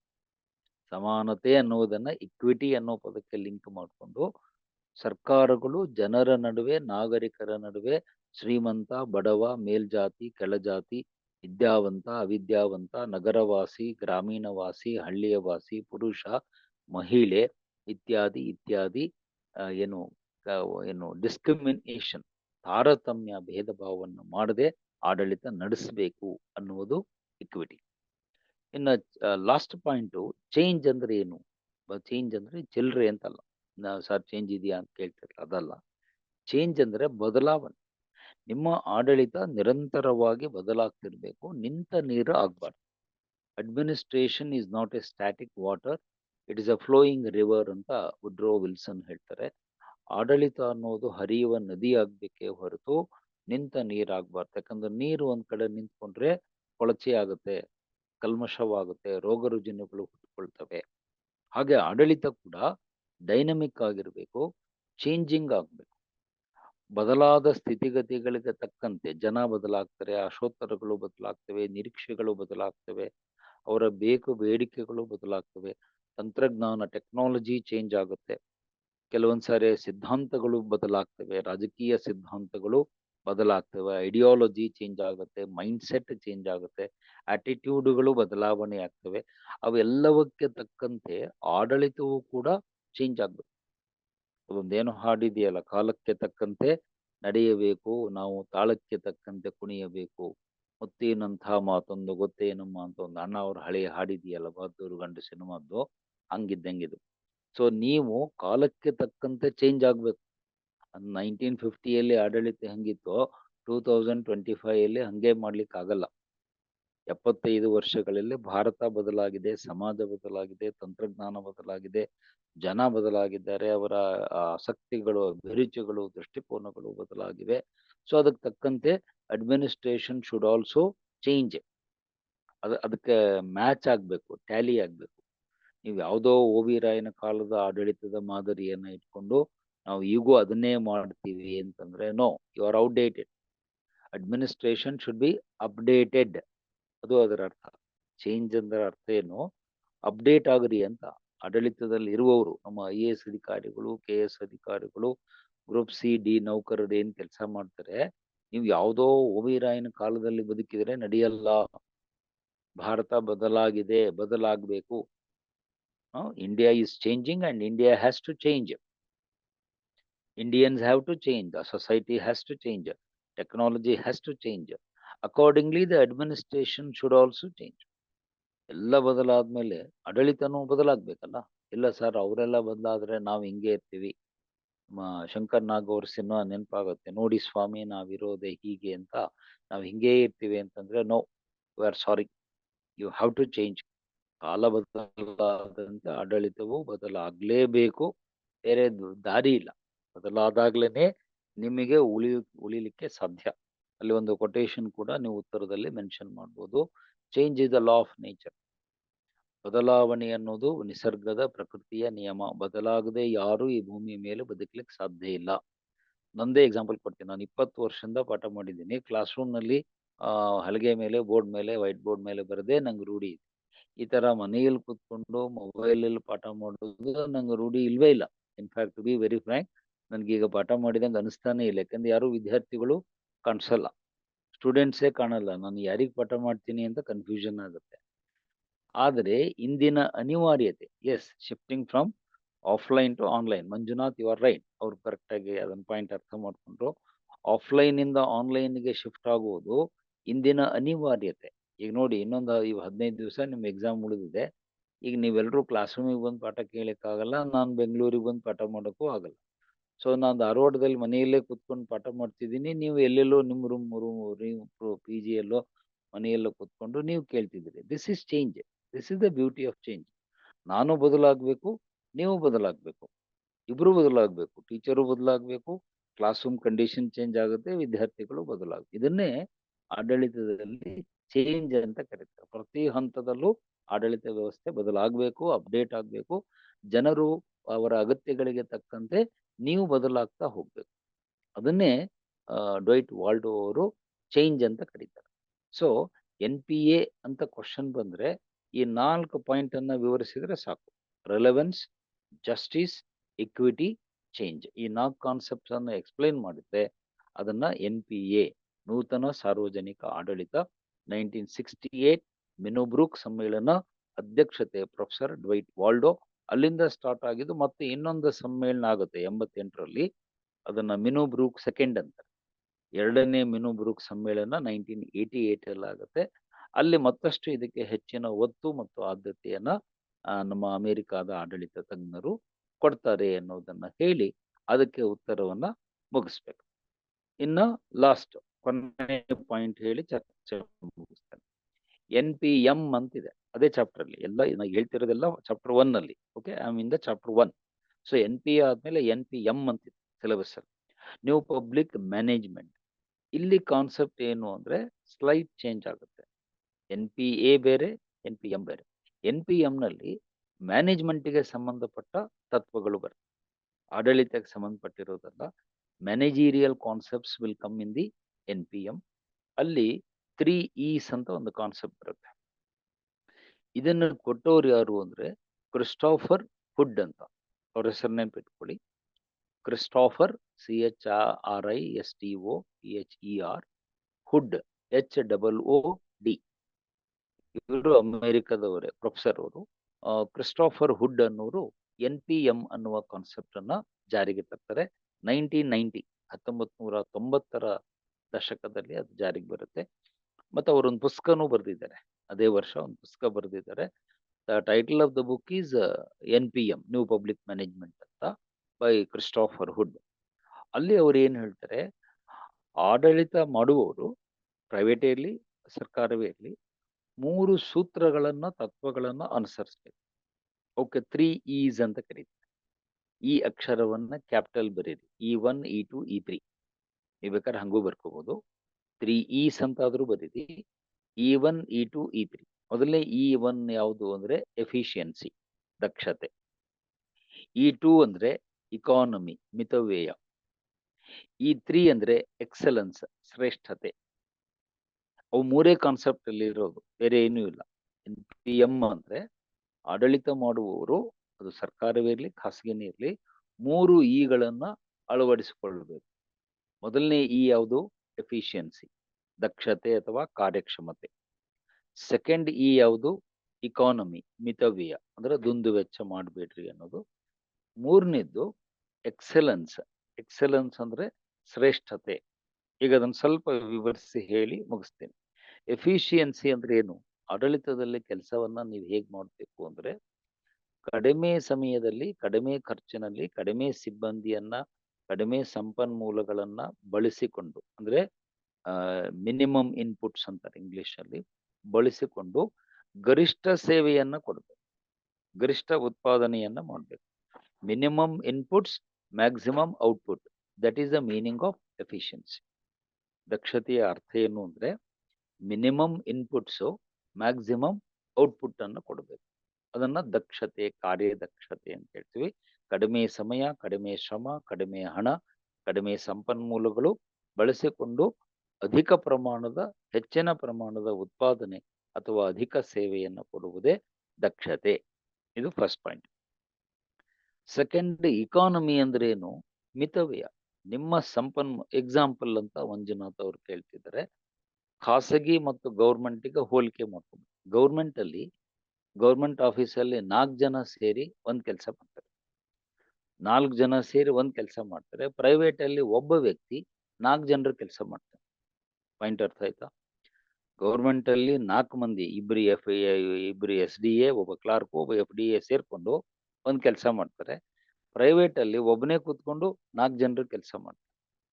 ಅಂದ್ರೆ ನಿಮ್ಗೆ ಡಿಫ್ರೆನ್ಸ್ ಗೊತ್ತಾಗುತ್ತೆ. ಇಲ್ಲಿ 4 ಜನ ಮಾಡೋ ಕೆಲಸನ ಪ್ರೈವೇಟ್ ಅಲ್ಲಿ ಒಬ್ರು ಮಾಡ್ತಾರೆ, ಹೌದಾ? ಆಮೇಲೆ ಪ್ರೈವೇಟ್ ಅಲ್ಲಿ ಸಂಬಳ ಕಡಿಮೆ ಇರುತ್ತೆ. ಇವನಿಗೆ 10,000 ಕೊಟ್ಟು 50,000 ಕೆಲಸ ಮಾಡಿಸ್ತಾರೆ. ಗೌರ್ಮೆಂಟ್ ಅಲ್ಲಿ 2 ಲಕ್ಷ ಪಗಾರ ಕೊಟ್ಟು 4 ಮಂದಿ ಒಬ್ರು ಮಾಡೋ ಕೆಲಸವನ್ನ 4 ಜನ ಹಂಚಿಕೊಂಡು ಮಾಡ್ತಾರೆ. ಅಂದ್ರೆ ಗೌರ್ಮೆಂಟ್ ಅಲ್ಲಿ ಖರ್ಚು ಜಾಸ್ತಿ ಆಗುತ್ತೆ, ಕೆಲಸ ಕಡಿಮೆ ಆಗುತ್ತೆ. ಪ್ರೈವೇಟ್ ಅಲ್ಲಿ ಖರ್ಚು ಕಡಿಮೆ, ಸಂಬಳ ಕಡಿಮೆ, ಕೆಲಸ ಜಾಸ್ತಿ. ಪಾಯಿಂಟ್ ಅರ್ಥ ಆಯ್ತಾ? I hope you understood the point. And time ಅಷ್ಟೇ. ಖಾಸಗಿಯಲ್ಲಿ ಕೆಲಸ ಬೇಗ ಆಗುತ್ತೆ. ಎಸ್, ಇದು ಲೇ ಆಫ್ಗೆ ಹೋಗುತ್ತೆ ಅಂತ ನಾನು ಹೇಳಲ್ಲ. ಯಾಕಂದ್ರೆ ಅಲ್ಲಿ ಕಾರ್ಯದಕ್ಷತೆಯನ್ನ ಮಾಡಬೇಕಾದಾಗ, ಮ್ಯಾಕ್ಸಿಮಮ್ ಎಫಿಷಿಯನ್ಸಿ ನಾವು ನಿರೀಕ್ಷೆ ಮಾಡಬೇಕಾದಾಗ ನೀವು ಬೇರೆ ಉದ್ಯೋಗಾವಕಾಶಗಳನ್ನ ಕ್ರಿಯೇಟ್ ಮಾಡಬೇಕು. ಅಂದ್ರೆ ಅವರು, ನಿಮ್ಮ ಡೌಟ್ ಏನು ಅಂದ್ರೆ will it lead to lay off, ಕಂಪ್ನಿನೇ ಶಟ್ ಡೌನ್ ಆಗುತ್ತೆ? ಹಾಗಲ್ಲ. You are creating more company and creating more opportunities for fresh number of people, but that doesn't mean that you have to accommodate more people unnecessarily for doing the one work. ಒಂದೇ ಕೆಲಸ ಮಾಡ್ಲಿಕ್ಕೆ 10 ಜನರನ್ನ ಕೆಲಸಕ್ಕೆ ಇಟ್ಕೊಳ್ಳುವ ಅಗತ್ಯ ಇಲ್ಲ. But ನಮ್ಮ ಸರ್ಕಾರದಲ್ಲಿ ಹಿಂಗಾಗುತ್ತೆ. 4 ಡಿಪಾರ್ಟ್ಮೆಂಟ್ಗಳು ಸೇರಿ ಒಂದ್ ಕೆಲಸ ಮಾಡ್ತಿರ್ತಾರೆ. ಆಕ್ಚುಲಿ ಅದಕ್ಕೆ ಒಂದೇ ಡಿಪಾರ್ಟ್ಮೆಂಟ್ ಸಾಕು. ಒಂದೇ ಇಲಾಖೆಯವರು ಮಾಡುವ ಕೆಲಸವನ್ನ 3 ಮಂದಿ ಶೇರ್ ಮಾಡ್ಕೊಂಡು ಮಾಡ್ತಿರ್ತಾರೆ. ಕೃಷಿ ಇಲಾಖೆ, ತೋಟಗಾರಿಕಾ ಇಲಾಖೆ, ಸಹಕಾರ ಇಲಾಖೆ ಸೇರ್ಕೊಂಡು ಒಂದು ಕೆಲಸ ಮಾಡ್ತಾರೆ. ಆಕ್ಚುಲಿ ಅದನ್ನ ಯಾರೋ ಒಬ್ರು ಮಾಡಿ ಮುಗಿಸ್ಬೋದು ನನ್ನ ಪ್ರಕಾರ. But unnecessarily 3 departments and 3 officials are involved in carrying out one work and all the 3 fellows are paid. ಎಲ್ರಿಗೂ 70,000, 80,000, ಲಕ್ಷ ರೂಪಾಯಿ ಸಂಬಳ ಖರ್ಚಾಗುತ್ತೆ, ಆದ್ರೂ ಕೆಲಸ ಆಗಿರಲ್ಲ. ಅದೇ ಪ್ರೈವೇಟ್ ಅಲ್ಲಿ ಒಂದು NGO ತಗೊಂಡ್ರೆ ಒಬ್ರಿಗೆ CEO ಅಂತ ಮಾಡಿರ್ತಾನೆ, ಒಬ್ರು MD ಇರ್ತಾರೆ. ಎಲ್ಲ ಕೆಲಸ ಒಬ್ಬರೇ ನೋಡ್ಕೊಂಡು 1 ಲಕ್ಷ ಪಗಾರದಲ್ಲಿ ಎಲ್ಲ ಕೆಲಸ ಅವ್ನು ಮಾಡಿ ಮುಗಿಸ್ತಾನೆ. Then they do it well, unlike it doesn't happen in the government. So ಹಾಗಾಗಿ ಎಫಿಷಿಯನ್ಸಿ ಅನ್ನೋದ್ರ ಅರ್ಥ ನೀವು ತಿಳ್ಕೊಂಡ್ರಿ. ಎಕಾನಮಿ ಅಂದ್ರೆ ಏನು? ದುಂದು ವೆಚ್ಚ ಮಾಡ್ಬೇಡ್ರಿ, ಅನ್ನೆಸರಿ ವೆಚ್ಚ ಮಾಡ್ಬೇಡ್ರಿ, ಲಕ್ಸುರಿಯಸ್ ಆಗಿ ಕೆಲಸ ಮಾಡ್ಬೇಡ್ರಿ. ಯಾಕಂದ್ರೆ ಇದು ಟ್ಯಾಕ್ಸ್ ಪೇಯರ್ ಮನಿ. ಸರ್ಕಾರದ ಆಡಳಿತ ಅಂದ್ರೆ ಅದು ತೆರಿಗೆದಾತರಿಂದ ನಡೀತಾ ಇರೋದ್ರಿಂದ ನೀವು ಖರ್ಚು ಮಾಡುವ 1 ರೂಪಾಯಿ ಹಿಂದೆ ನೋವಿದೆ, ಶ್ರಮ ಇದೆ, ಬೆವರಿದೆ. ಅದನ್ನ ವೇಸ್ಟ್ ಮಾಡ್ಬೇಡ್ರಿ. ಅವಶ್ಯಕತೆ ಇದ್ದಲ್ಲಿ ಖರ್ಚು ಮಾಡ್ರಿ. ನಾನು ಖರ್ಚು ಮಾಡ್ಲೇಬೇಡ್ರಿ ಅಂತ ಹೇಳಲ್ಲ. ಗೌರ್ಮೆಂಟ್ ಅಂದ್ಮೇಲೆ ಖರ್ಚು ಮಾಡ್ಲೇಬೇಕಾಗುತ್ತೆ. But it has to be genuine, it has to be genuine and useful. So no wasteful expenditure. ಅನವಶ್ಯಕವಾಗಿ, ಅರ್ಥಹೀನವಾಗಿ, ಬೇಕಾಬಿಟ್ಟಿಯಾಗಿ ದುಂದು ವೆಚ್ಚ ಮಾಡ್ಬೇಡ್ರಿ. ಆಮೇಲೆ ರಿಪಿಟೇಟಿವ್ ಎಕ್ಸ್ಪೆಂಡಿಚರ್ ಮಾಡ್ಬೇಡ್ರಿ. ಪದೇ ಪದೇ ಮಾಡಿದ್ದನ್ನೇ ಮಾಡುವಂಥದ್ದನ್ನ ಮಾಡ್ಬೇಡಿ. ಒಂದು ಎಕ್ಸಾಂಪಲ್ ಕೊಟ್ರೆ ನಿಮ್ಗೆಲ್ಲ ಆಶ್ಚರ್ಯ ಆಗುತ್ತೆ. ಹಿಂದೆ ಕೆಂಪಣ್ಣವರ ಆಯೋಗ ಅಂತ ಒಂದು ಮಾಡಿದ್ರು, ಯಾವುದೋ ತನಿಖೆ ಮಾಡ್ಲಿಕ್ಕೆ. ಆ ಆಯೋಗದ ವರದಿ 8,000 ಪುಟ ಇತ್ತು. ಅದರ ಕಾಪಿ ಬೇಕು ಅಂತ ಆಯೋಗದವರು ಕೇಳಿದಾಗ ನಮ್ಮ ಅಧಿಕಾರಿಗಳು ಹೋಗಿ ಅದನ್ನ ಜೆರಾಕ್ಸ್ ಮಾಡಿಸ್ಕೊಂಡ್ಬಂದ್ರು. 8,000 ಪುಟ ಜೆರಾಕ್ಸ್ ಮಾಡ್ಲಿಕ್ಕೆ ಎಷ್ಟೋ 12-15 ಲಕ್ಷ ರೂಪಾಯಿ ಜೆರಾಕ್ಸ್ ಬಿಲ್ ಕೊಟ್ಟಿದ್ರು. ಪೇಪರಲ್ಲಿ, ಪ್ರಜಾವಾಣಿಯಲ್ಲಿ ವರದಿಯಾಗಿ. ಇದಕ್ಕಿಂತ ದೊಡ್ಡ ನಾನ್ಸೆನ್ಸ್ ಏನಿದೆ? ಈಗ ನಾವೆಲ್ಲ ಟೆಕ್ನಾಲಜಿಯಲ್ಲಿ ಬದುಕ್ತಾ ಇದ್ದೀವಿ. ಅದನ್ನ PDF ಮಾಡಿ ಒಂದು ಸಾಫ್ಟ್ ಕಾಪಿ ತಗೊಂಡು ಹೋಗಿ ಆಯೋಗಕ್ಕೆ ಕೊಟ್ಟಿದ್ರೆ ಮುಗಿದೋಗಿತ್ತಪ್ಪ, ಹೌದಲ್ವಾ? Recently government spend buying new cars. Exactly. Cabinet ಮಿನಿಸ್ಟರ್ಗಳಿಗೆ ಹೊಸ ಕಾರನ್ನ ಇತ್ತೀಚೆಗೆ ನಮ್ಮ ಮಾನ್ಯ ಸಿದ್ದರಾಮಯ್ಯನವರು ಖರೀದಿ ಮಾಡಿದ್ರು ಅಂತ ಪತ್ರಿಕೆಯಲ್ಲಿ ಬಂತು. ಅದರ ಅವಶ್ಯಕತೆ ಇದೆಯಾ? ನೀವು ಮಾತೆತ್ತಿದ್ರೆ ಸಮಾಜವಾದಿ ಸರ್ಕಾರ, ಹಿಂದುಳಿದವರು, ಸಾಮಾನ್ಯ ಜನರಿಗಾಗಿ ಅಂತ ಮಾತಾಡೋರು ಇರೋ ಕಾರನ್ನೇ ನೀವು ಬಳಸ್ಬೋದಾಗಿತ್ತಲ್ವಾ? ಸಮಾಜವಾದ ಅಂದ್ರೆ ಏನು? ಸರಳವಾದ ಬದುಕು. ಈಗ ನೀವು ಒಂದೊಂದು ಕಾರಿಗೆ ಒಂದೊಂದು ಕೋಟಿ ರೂಪಾಯಿ ಖರ್ಚು ಮಾಡಿ 36 ಕೋಟಿ ಖರ್ಚು ಮಾಡಿ 36 ಸಚಿವರಿಗೆ ಹೊಸ ಕಾರನ್ನ ತರುವ ಅಗತ್ಯತೆ ಏನಿತ್ತು? ಇದು ನನ್ನ ಹೇಳಿರೋ ಪಾಯಿಂಟಿಗೆ ಮಂಜುನಾಥ್ ಅವರು ಅಲ್ಲಿ ಚಾಟ್ ಮಾಡಿದ್ರು ಸ್ಕ್ರೀನ್ ಮೇಲೆ. You are right. ಇದಕ್ಕೆ ನನ್ನ ಬೆಂಬಲ ಇಲ್ಲ. ಈ ತರದ ದುಂದು ವೆಚ್ಚಗಳನ್ನ, ಮೋಜು ಮಸ್ತಿಗಳನ್ನ ಸರ್ಕಾರಗಳು ಮಾಡಬಾರ್ದು. IAS ಅಧಿಕಾರಿಗಳು ಮಾಡಬಾರ್ದು, KS ಅಧಿಕಾರಿಗಳು ಮಾಡಬಾರ್ದು. ಯಾಕಂದ್ರೆ ನಾವು ಇರೋದು ಜನರ ಸೇವೆಗಾಗಿ. ಜನರು ಎಂತ ಕಳೀತಿದ್ದಾರೆ ನಮ್ ಕಣ್ಣಿಗೆ ಕಾಣಲ್ವಾ? ಜನ ಎಷ್ಟು ಕಷ್ಟಪಡ್ತಿದ್ದಾರೆ ಅದನ್ನ ನೋಡಿಯೂ ನೀವು ಈ ತರ. ಇನ್ನೂ ಒಂದು ಎಕ್ಸಾಂಪಲ್ ಕೊಡ್ತೀನಿ. ಟೈಮ್ ಆಗ್ತಾ ಇದೆ, ಯಾಕಂದ್ರೆ ಅದು ಝೂಮ್ ಮೀಟಿಂಗ್ ಕ್ಲೋಸ್ ಆಗುತ್ತೆ 1 ಅವರಿಗೆ. I will have to finish it off. So ಒಂದು ಎಕ್ಸಾಂಪಲ್ ಕೊಡ್ತೀನಿ. ನಿನ್ನೆ ತಾನೇ ಸದನದಲ್ಲಿ ಯಾವ ಚರ್ಚೆ ಇಲ್ದಂತೆನೆ MLAಗಳು, ಮಿನಿಸ್ಟರ್ಗಳು ತಮ್ಮ ಸಂಬಳ ಡಬಲ್ ಮಾಡ್ಕೊಂಡಿದ್ದಾರೆ. They have doubled their salaries. MLA ಮತ್ತು ಮಿನಿಸ್ಟರ್ ಒಂದೇ ಒಂದು ಚರ್ಚೆ ಇಲ್ಲ, ಒಂದೇ ಒಂದು ಡಿಸ್ಕಷನ್ ಇಲ್ಲ, ಡಿಬೇಟ್ ಇಲ್ಲ. ಆಡಳಿತ ಪಕ್ಷ, ವಿರೋಧ ಪಕ್ಷದವರು ಅಗದಿ ಖುಷಿಯಾಗಿ ಚರ್ಚೆ ಮಾಡ್ದೇನೆ ಸಂಬಳ ಜಾಸ್ತಿ ಮಾಡಿದ್ದಾರೆ. ಅದೇ ನಮ್ಮ ಅಂಗನವಾಡಿ ಕಾರ್ಯಕರ್ತರು, ಆಶಾ ಕಾರ್ಯಕರ್ತರು, ಶಾಲೆ ಶಿಕ್ಷಕರು, ಎಸ್ 50% ಸ್ಯಾಲರಿ ಜಂಪ್ ಆಗಿದೆ. Exactly, you are right. ಚರ್ಚೆ ಮಾಡದೆ ನೀವು ಪಾಸ್ ಮಾಡಿದ್ದು. ಅದೇ ಸರ್ಕಾರಿ ನೌಕರರು ನಮಗೆ ಸಂಬಳ ಜಾಸ್ತಿ ಮಾಡ್ರಿ, ಡ್ರೈವರ್ ಕಂಡಕ್ಟರ್ಗಳು ಸಂಬಳ ಜಾಸ್ತಿ ಮಾಡ್ರಿ ಅಂದ್ರೆ ನೀವು 5 ವರ್ಷ ಕಾಯಿರಿ ಅಂತೀರಿ. ಆ ಆಯೋಗ, ಈ ಆಯೋಗ, ಆ ಸಮಿತಿ, ಈ ಸಮಿತಿ, ಅವ್ರು ವರದಿ ಕೊಡಬೇಕು, ಇವ್ರು ಮಾಡ್ಬೇಕು, ಫೈನಾನ್ಸ್ ಡಿಪಾರ್ಟ್ಮೆಂಟಿಗೆ ಹೋಗ್ಬೇಕು ಅಂತ ಸಬೂಬು ಹೇಳ್ತೀರಿ. ನಿಮ್ಮ ಸಂಬಳಗಳನ್ನ 10 ನಿಮಿಷದಲ್ಲಿ ಚರ್ಚೆ ಮಾಡದೆ ಅದ್ ಹೆಂಗ್ರಿ ಪಾಸ್ ಮಾಡ್ಕೊಳ್ತೀರಿ? ಇಲ್ಲಿ ಮೇಲ್ನೋಟಕ್ಕೆ ಗೊತ್ತಾಗುತ್ತೆ ನಮ್ಮಲ್ಲಿ ಆ ಇಬ್ಬಂದಿತನ, ದ್ವಂದ್ವ ನಿಲುವು ಹೇಗಿದೆ. ನಿಮಗಾದ್ರೆ ಒಂದು ನೀತಿ, ಸಾರ್ವಜನಿಕರಿಗಾದ್ರೆ ಒಂದು ನೀತಿ. ಇದು ಸರಿಯಲ್ಲ ಅನ್ನೋದು ವಾದ. ಸೊ ಹಾಗಾಗಿ ಇಕಾನಮಿ ಮೀನ್ಸ್ ವೇಸ್ಟ್ಫುಲ್ ಎಕ್ಸ್ಪೆಂಡಿಚರ್, ಎಕ್ಸ್ಟ್ರಾವೆಗನ್ಸ್, ದುಂದು ವೆಚ್ಚ, ಅನಗತ್ಯ ವೆಚ್ಚಗಳನ್ನ ಮಾಡಬೇಡಿ. ಆಡಳಿತದಲ್ಲಿ ಮಿತವ್ಯಯ ಇರಲಿ, ಉಳಿತಾಯ ಇರಲಿ, ಅನವಶ್ಯಕ ಖರ್ಚುಗಳನ್ನ ಬೇಕಾಬಿಟ್ಟಿಯಾಗಿ ಮಾಡಬೇಡ್ರಿ ಅನ್ನೋದು ಸೆಕೆಂಡ್ ಪ್ರಿನ್ಸಿಪಲ್. ಥರ್ಡ್ ಪ್ರಿನ್ಸಿಪಲ್ ಏನು ಅಂದ್ರೆ ಎಕ್ಸಲೆನ್ಸ್. ಎಕ್ಸಲೆನ್ಸ್ ಅಂದ್ರೆ ಏನು? ಶ್ರೇಷ್ಠತೆ. ನೀವು ಯಾವುದೇ ಕೆಲಸವನ್ನ ಮಾಡಿದ್ರೆ it should be the best. Be the best ಅಂತ ಹೇಳಿ. ನೀವು ಲಾಯರ್ ಆದ್ರೆ ಬೆಸ್ಟ್ ಲಾಯರ್ ಆಗಿ, DC ಆದ್ರೆ ಬೆಸ್ಟ್ DC ಆಗಿ, ಡ್ರೈವರ್ ಆದ್ರೆ ಬೆಸ್ಟ್ ಡ್ರೈವರ್ ಆಗಿ, PDO ಆದ್ರೆ ಬೆಸ್ಟ್ PDO ಆಗಿ, SP ಆದ್ರೆ ಬೆಸ್ಟ್ SP ಆಗಿ. ನೀವ್ ಏನ್ ಕೆಲಸ ಮಾಡ್ತಿರೋ ಆ ಕಾರ್ಯದಲ್ಲಿ ಶ್ರೇಷ್ಠತೆಯನ್ನ ತಂದುಕೊಳ್ಳಿ. Don't be average. ಮೀಡಿಯೋಕ್ರಸಿ ನಮಗ್ ಬೇಡ. ಸರಾಸರಿ ಕೆಲಸ ಮಾಡುವುದು ನಮಗೆ ಬೇಡ. ನೀವು ಶ್ರೇಷ್ಠವಾಗಿ ಕೆಲಸ ಮಾಡಿ ದಿ ಬೆಸ್ಟ್ ವರ್ಕರ್ ಅನ್ಸ್ಬೇಕು. ನೀವು ಯಾವ ಇಲಾಖೆಯಲ್ಲಾದ್ರೂ ಇರ್ಲಿ, ಯಾವ ಪೋಸ್ಟಲ್ಲಾದ್ರೂ ಇರ್ಲಿ, you must be the best. ಈಗ ನಾವು ಇಂಜಿನಿಯರ್ ಅಂದ್ರೆ ಸರ್ ಎಂ ವಿಶ್ವೇಶ್ವರಯ್ಯ ಅಂತ ಹೇಳ್ತೀವಿ. ಕಾರ್ಡಿಯೋಲಾಜಿಸ್ಟ್ ಅಂದ್ರೆ ಡಾಕ್ಟರ್ ಮಂಜುನಾಥ್ ಅಂತ ಅವ್ರ ಹೆಸರು ಹೇಳ್ತೀವಿ. ಆಯಾ ಕ್ಷೇತ್ರಗಳಲ್ಲಿ ಕೆಲವರು ಟಾಪರ್ಸ್ ಇದ್ದಾರೆ, ಬೆಸ್ಟ್ ಇದ್ದಾರೆ. ಆ ಫೀಲ್ಡ್ ತಗೊಂಡ್ಕೊಳ್ಳಿ, ಫಸ್ಟ್ ಅವ್ರ ಹೆಸರೇ ನಮ್ಗೆ ನೆನಪಿಗೆ ಬರುತ್ತೆ. ಪೊಲೀಸ್ ಅಧಿಕಾರಿ ಅಂದ್ರೆ HD ಸಾಂಗ್ಲಿಯಾನ ಅಂತ ಹೇಳ್ತೀವಿ. ಆ ತರ ನೀವಿರ್ಬೇಕು. ಅದು ಎಕ್ಸಲೆನ್ಸ್ ಕಾನ್ಸೆಪ್ಟ್. ನೀವು ಸುಮ್ಮನೆ ಆವರೇಜ್ ಆಗಿ, ಸರಾಸರಿಯಾಗಿ ಏನೋ ಮಾಡಬೇಕು ಅಂತ. ಈಗ ಟೀಚರ್ ಅಂದ್ರೆ ನಮ್ಗೆ ಸರ್ವೇಪಲ್ಲಿ ರಾಧಾಕೃಷ್ಣನ್ ತರ ಇರಬೇಕು, ಅಬ್ದುಲ್ ಕಲಾಂ ತರ ಇರಬೇಕು. They are roll models. Teaching ಅಂದ್ರೆ ಅವರು ರೋಲ್ ಮಾಡೆಲ್ಸ್. ಅವ್ರನ್ನ ಬಿಟ್ಟು ನಾವು ಬೇರೆ ಎಕ್ಸಾಂಪಲ್ ಅನ್ನ ಕೊಡಲ್ಲ. ಹಾಡು ಹಾಡೋದು ಅಂದ್ರೆ ಲತಾ ಮಂಗೇಶ್ಕರ್ ಅಂತ ಹೇಳ್ತೀವಿ, ಅಶ್ವಥ್ ಅಂತ ಹೇಳ್ತೀವಿ. ಸಮಾಜ ಸೇವೆ ಅಂದ್ರೆ ನಮ್ಮ ಸಿದ್ಧಗಂಗಾ ಮಠದ ಶಿವಕುಮಾರ ಸ್ವಾಮೀಜಿಯವರ ಹೆಸರು ಹೇಳ್ತೀವಿ. ವಿಚಾರವಂತರು, ಬುದ್ಧಿಜೀವಿಗಳು ಅಂದ್ರೆ ನಮ್ಮ ಅಪ್ಪಾಜಿಯವರು, ಸಿದ್ದೇಶ್ವರ ಸ್ವಾಮೀಜಿ ಅಪ್ಪಾಜಿಯವರ ಹೆಸರು ಹೇಳ್ತೀವಿ. ಸೊ ಒಂದೊಂದು ಕ್ಷೇತ್ರಕ್ಕೆ ಒಬ್ಬೊಬ್ರು ರೋಲ್ ಮಾಡೆಲ್. ಎಸ್. ಸಾಲು ಮರದ ತಿಮ್ಮಕ್ಕ. ಎಸ್, ಬೇಕಾದಷ್ಟು ಎಕ್ಸಾಂಪಲ್ ಇವೆ. ನಾನು ಸುಮ್ಮನೆ ಕೆಲವು ಹೇಳಿದೆ. ಪರಿಸರ ರಕ್ಷಣೆ ಅಂದ್ರೆ ನಮಗೆ ಸಾಲು ಮರದ ತಿಮ್ಮಕ್ಕ ನೆನಪಾಗ್ತಾಳೆ, ಹರತಾಳ ಹಾಜಬ್ಬ ನೆನಪಾಗ್ತಾರೆ. ನಿಮ್ಮ ವೃಕ್ಷ ಮಾತೆ ತುಳಸಿ ಅಂತ ಇದ್ರು ನೋಡಿ, ನಿಮ್ಮ ಬುಡಕಟ್ಟು ಜನಾಂಗದ ಮಹಿಳೆ ತುಳಸಿ ಅಂತ ಹೇಳಿ. ಅವರೆಲ್ಲ ಪರಿಸರ ರಕ್ಷಣೆಗೆ ತುಳಸಿ ಗೌಡ, ಎಕ್ಸಾಕ್ಟ್ಲಿ, ಅವ್ರಿಗೆಲ್ಲ ಪದ್ಮಶ್ರೀ ಅವಾರ್ಡ್ ಎಲ್ಲ ಬಂದಿದೆ. ಸೊ ಅವರನ್ನ ನಾವು ರೋಲ್ ಮಾಡೆಲ್ ಆಗಿ ತಗೊಳ್ತೇವೆ. ಹಾಗೆ ನಿಮ್ಮ ಕೆಲಸದಲ್ಲಿ ಶ್ರೇಷ್ಠತೆಯನ್ನ ಸಾಧಿಸ್ರಿ. ಆವರೇಜ್ ಬೇಡ. We don't want average people to work in the government. We want the best. ಅಲ್ಲಿ ಕೊಟೇಶನ್ ಏನು ಅಂದ್ರೆ ಬಿ ದ ಬೆಸ್ಟ್, ಆರ್ಡಿನರಿ ಅಲ್ಲ. Don't become ordinary fellows. ನೀವು ಆರ್ಡಿನರಿ ಆದ್ರೆ ಏನು ಪ್ರಯೋಜನ ಇಲ್ಲ. You must be the best. Be the best. TN Seshan, very good. Satish, you gave a good example. ಎಷ್ಟೋ ಜನ ಚುನಾವಣಾ ಆಯುಕ್ತರಾದ್ರು ಹೋದ್ರು, ಒಬ್ಬರ ಹೆಸರು ನಮಗೆ ನೆನಪಿಲ್ಲ. ಆದ್ರೆ TN ಶೇಷನ್ ಅವರಲ್ಲಿ ಈ ದೇಶ ಮರೀಲಿಕ್ಕೆ ಸಾಧ್ಯವೇ ಇಲ್ಲ. ಚುನಾವಣಾ ಆಯುಕ್ತರು ಅಂದ್ರೆ ಶೇಷನ್ ಅವ್ರು ಇದ್ದಂಗೆ ಇರ್ಬೇಕ್ರಿ ಅಂತ ಹೇಳ್ತಾರೆ. ಸೊ ಆ ಥರ ನೀವು ರೋಲ್ ಮಾಡೆಲ್ ಆಗ್ಬೇಕು, ಅವರೇಜ್ ಆಗಿ ಮಾಡಬೇಡಿ. That is a concept of excellency. ಆಡಳಿತದಲ್ಲಿ ಎಕ್ಸಲೆನ್ಸಿಯನ್ನ ಎಲ್ಲ ಇಲಾಖೆಗಳಲ್ಲಿ ಎಲ್ಲ ಅಧಿಕಾರಿಗಳು ತಮ್ಮ ತಮ್ಮ ಕ್ಷೇತ್ರದಲ್ಲಿ ಶ್ರೇಷ್ಠತೆಯನ್ನ ಸಾಧಿಸಬೇಕು. Strive towards excellence. ಅಲ್ಲಿ ನಿಮಗೆ ಲಾಸ್ಟ್ ಕ್ಲೂ ಕೊಡ್ತೀನಿ, ಆರ್ಟಿಕಲ್ 51A. ಮೂಲಭೂತ ಕರ್ತವ್ಯಗಳಲ್ಲಿ ಇದನ್ನ ನಮ್ಮ ಸಂವಿಧಾನದಲ್ಲಿ ಹೇಳಿದ್ದಾರೆ. ಪ್ರತಿಯೊಬ್ಬ ನಾಗರಿಕನು ತನ್ನ ತನ್ನ ಕ್ಷೇತ್ರದಲ್ಲಿ ಶ್ರೇಷ್ಠತೆಯನ್ನು ಸಾಧಿಸಲು ಪ್ರಯತ್ನಿಸಬೇಕು. Yes, fundamental duty, article 51A. Striving towards excellence ಅಂತ ಬರುತ್ತೆ. ಅದನ್ನ ನೀವು ಆನ್ಸರ್ ನಲ್ಲಿ ಕೋಟ್ ಮಾಡ್ಬೋದು.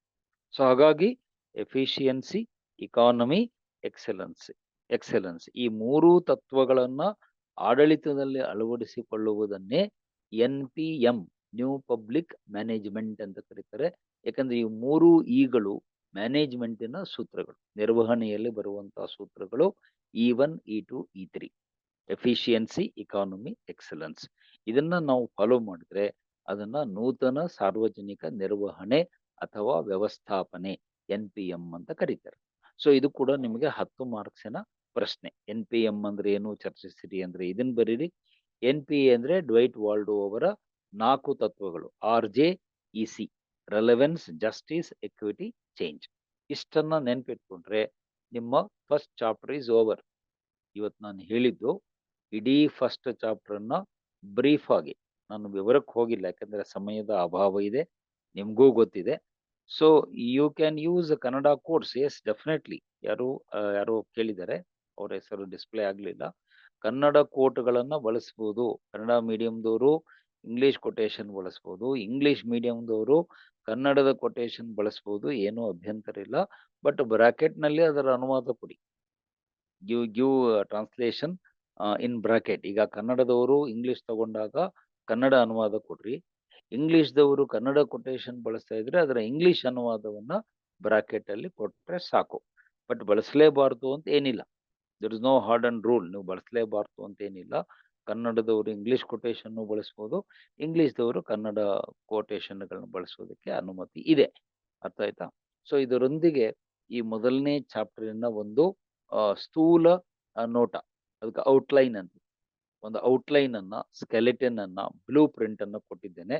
ಫಸ್ಟ್ ಚಾಪ್ಟರ್ ಮೇಲೆ ಅವ್ರು ಏನೇ ಪ್ರಶ್ನೆ ಕೇಳಿದ್ರು ಇವು 4 ಟಾಪಿಕ್ ಮೇಲೆ ಬರುತ್ತೆ. ಒಂದು, ಕಲೆಯೋ ವಿಜ್ಞಾನವೋ ಅಂತ ಕೇಳ್ಬೋದು. 2, ಸಾರ್ವಜನಿಕ ಖಾಸಗಿ ಆಡಳಿತ ನಡುವಿನ ವ್ಯತ್ಯಾಸಗಳನ್ನ ಬರೀರಿ ಅಂತ ಕೇಳ್ಬೋದು. 3ನೇದು, ರೆಸ್ಪಾನ್ಸಿವ್ ಅಡ್ಮಿನಿಸ್ಟ್ರೇಷನ್, ಸ್ಪಂದನಶೀಲ ಆಡಳಿತ ಅಂದ್ರೆ ಏನು ಅಂತ ಕೇಳ್ಬೋದು. 4, NPA ಮತ್ತು NPMಗಳ ಬಗ್ಗೆ ಪ್ರಶ್ನೆ ಕೇಳ್ಬೋದು. NPA ಅಂದ್ರೆ ಏನು, NPM ಅಂದ್ರೆ ಏನು ಅಂತ ಕೇಳ್ಬೋದು. ಇದಿಷ್ಟನ್ನ ಬಿಟ್ರೆ ಫಸ್ಟ್ ಚಾಪ್ಟರ್ ಅಲ್ಲಿ ಬೇರೆ ಇನ್ನೇನು ಪ್ರಶ್ನೆ ಕೇಳಲಿಕ್ಕೆ ಅವರಿಗೆ ಸಾಧ್ಯತೆ ಇಲ್ಲ. Question has to come from any one of these angles and all these questions are 10 marks questions. 10 ಅಂಕದ ಪ್ರಶ್ನೆಗಳೇ ಇಲ್ಲಿರ್ತವೆ. 150 ಶಬ್ದಗಳಲ್ಲಿ ಈಗ ನಾನು ಹೇಳಿದ್ದನ್ನ ಸ್ವಲ್ಪ ನೀಟಾಗಿ ಒಳ್ಳೆ ಎಕ್ಸಾಂಪಲ್ ಕೊಟ್ಟು ಪ್ಯಾರಾಗ್ರಾಫ್ ಮಾಡಿ ಬರೆದ್ರೆ your answers are ready. Okay. So ಅದರೊಂದಿಗೆ ಇವತ್ತಿನ ಚರ್ಚೆಯನ್ನ, ಅಂದ್ರೆ ನಮ್ಮ ಟೈಮಿಂಗ್, ಜೂಮ್ ಟೈಮಿಂಗ್ ಮುಗಿತಾ ಬಂದಿದೆ. ಇನ್ನು 30 ಸೆಕೆಂಡ್ ಉಳಿದಿದೆ. ಅದು ಮುಗಿಯೋಕ್ ಮುಂಚೆ ನಾನು ಮುಗಿಸ್ಬೇಕು. ಅದು ಆಟೋಮೆಟಿಕ್ ಆಫ್ ಆಗ್ಬಿಡುತ್ತೆ ಜೂಮ್ ಮೀಟಿಂಗು. ಸೊ ಇದರೊಂದಿಗೆ ಫಸ್ಟ್ ಚಾಪ್ಟರ್ ಡಿಸ್ಕಷನ್ ಅನ್ನ ಇವತ್ತು ಕಂಪ್ಲೀಟ್ ಮಾಡ್ತೇನೆ. ನಾಳೆ ದಿವಸ 2ನೇ ಅಧ್ಯಾಯದ ಕಾನ್ಸೆಪ್ಟ್ ತಗೊಳ್ಳಿ. ಸೆಕೆಂಡ್ ಚಾಪ್ಟರ್ ಅಲ್ಲಿ ಬರೋ ಕಾನ್ಸೆಪ್ಟ್ಸ್ ಅನ್ನ ನಾಳೆ ಎಕ್ಸ್ಪ್ಲೈನ್ ಮಾಡ್ತೇನೆ. Thank you, take care and good night. Thank you and good night for all. Satish, Manjunath ಮತ್ತು ಉಳಿದವ್ರು ಯಾರ್ಯಾರು, ಕೆಲವರು ಚಾಟ್ ಮಾಡಿದ್ದೀರಿ, ಕೆಲವರು ಮಾಡಿಲ್ಲ. ಸೊ ಎಲ್ಲರಿಗೂ ಧನ್ಯವಾದಗಳು. Good night. Tomorrow I will take up second chapter. ನಾಳೆ 2ನೇ ಚಾಪ್ಟರ್ ಅನ್ನ ಡಿಸ್ಕಷನ್ ಮಾಡ್ತೀನಿ.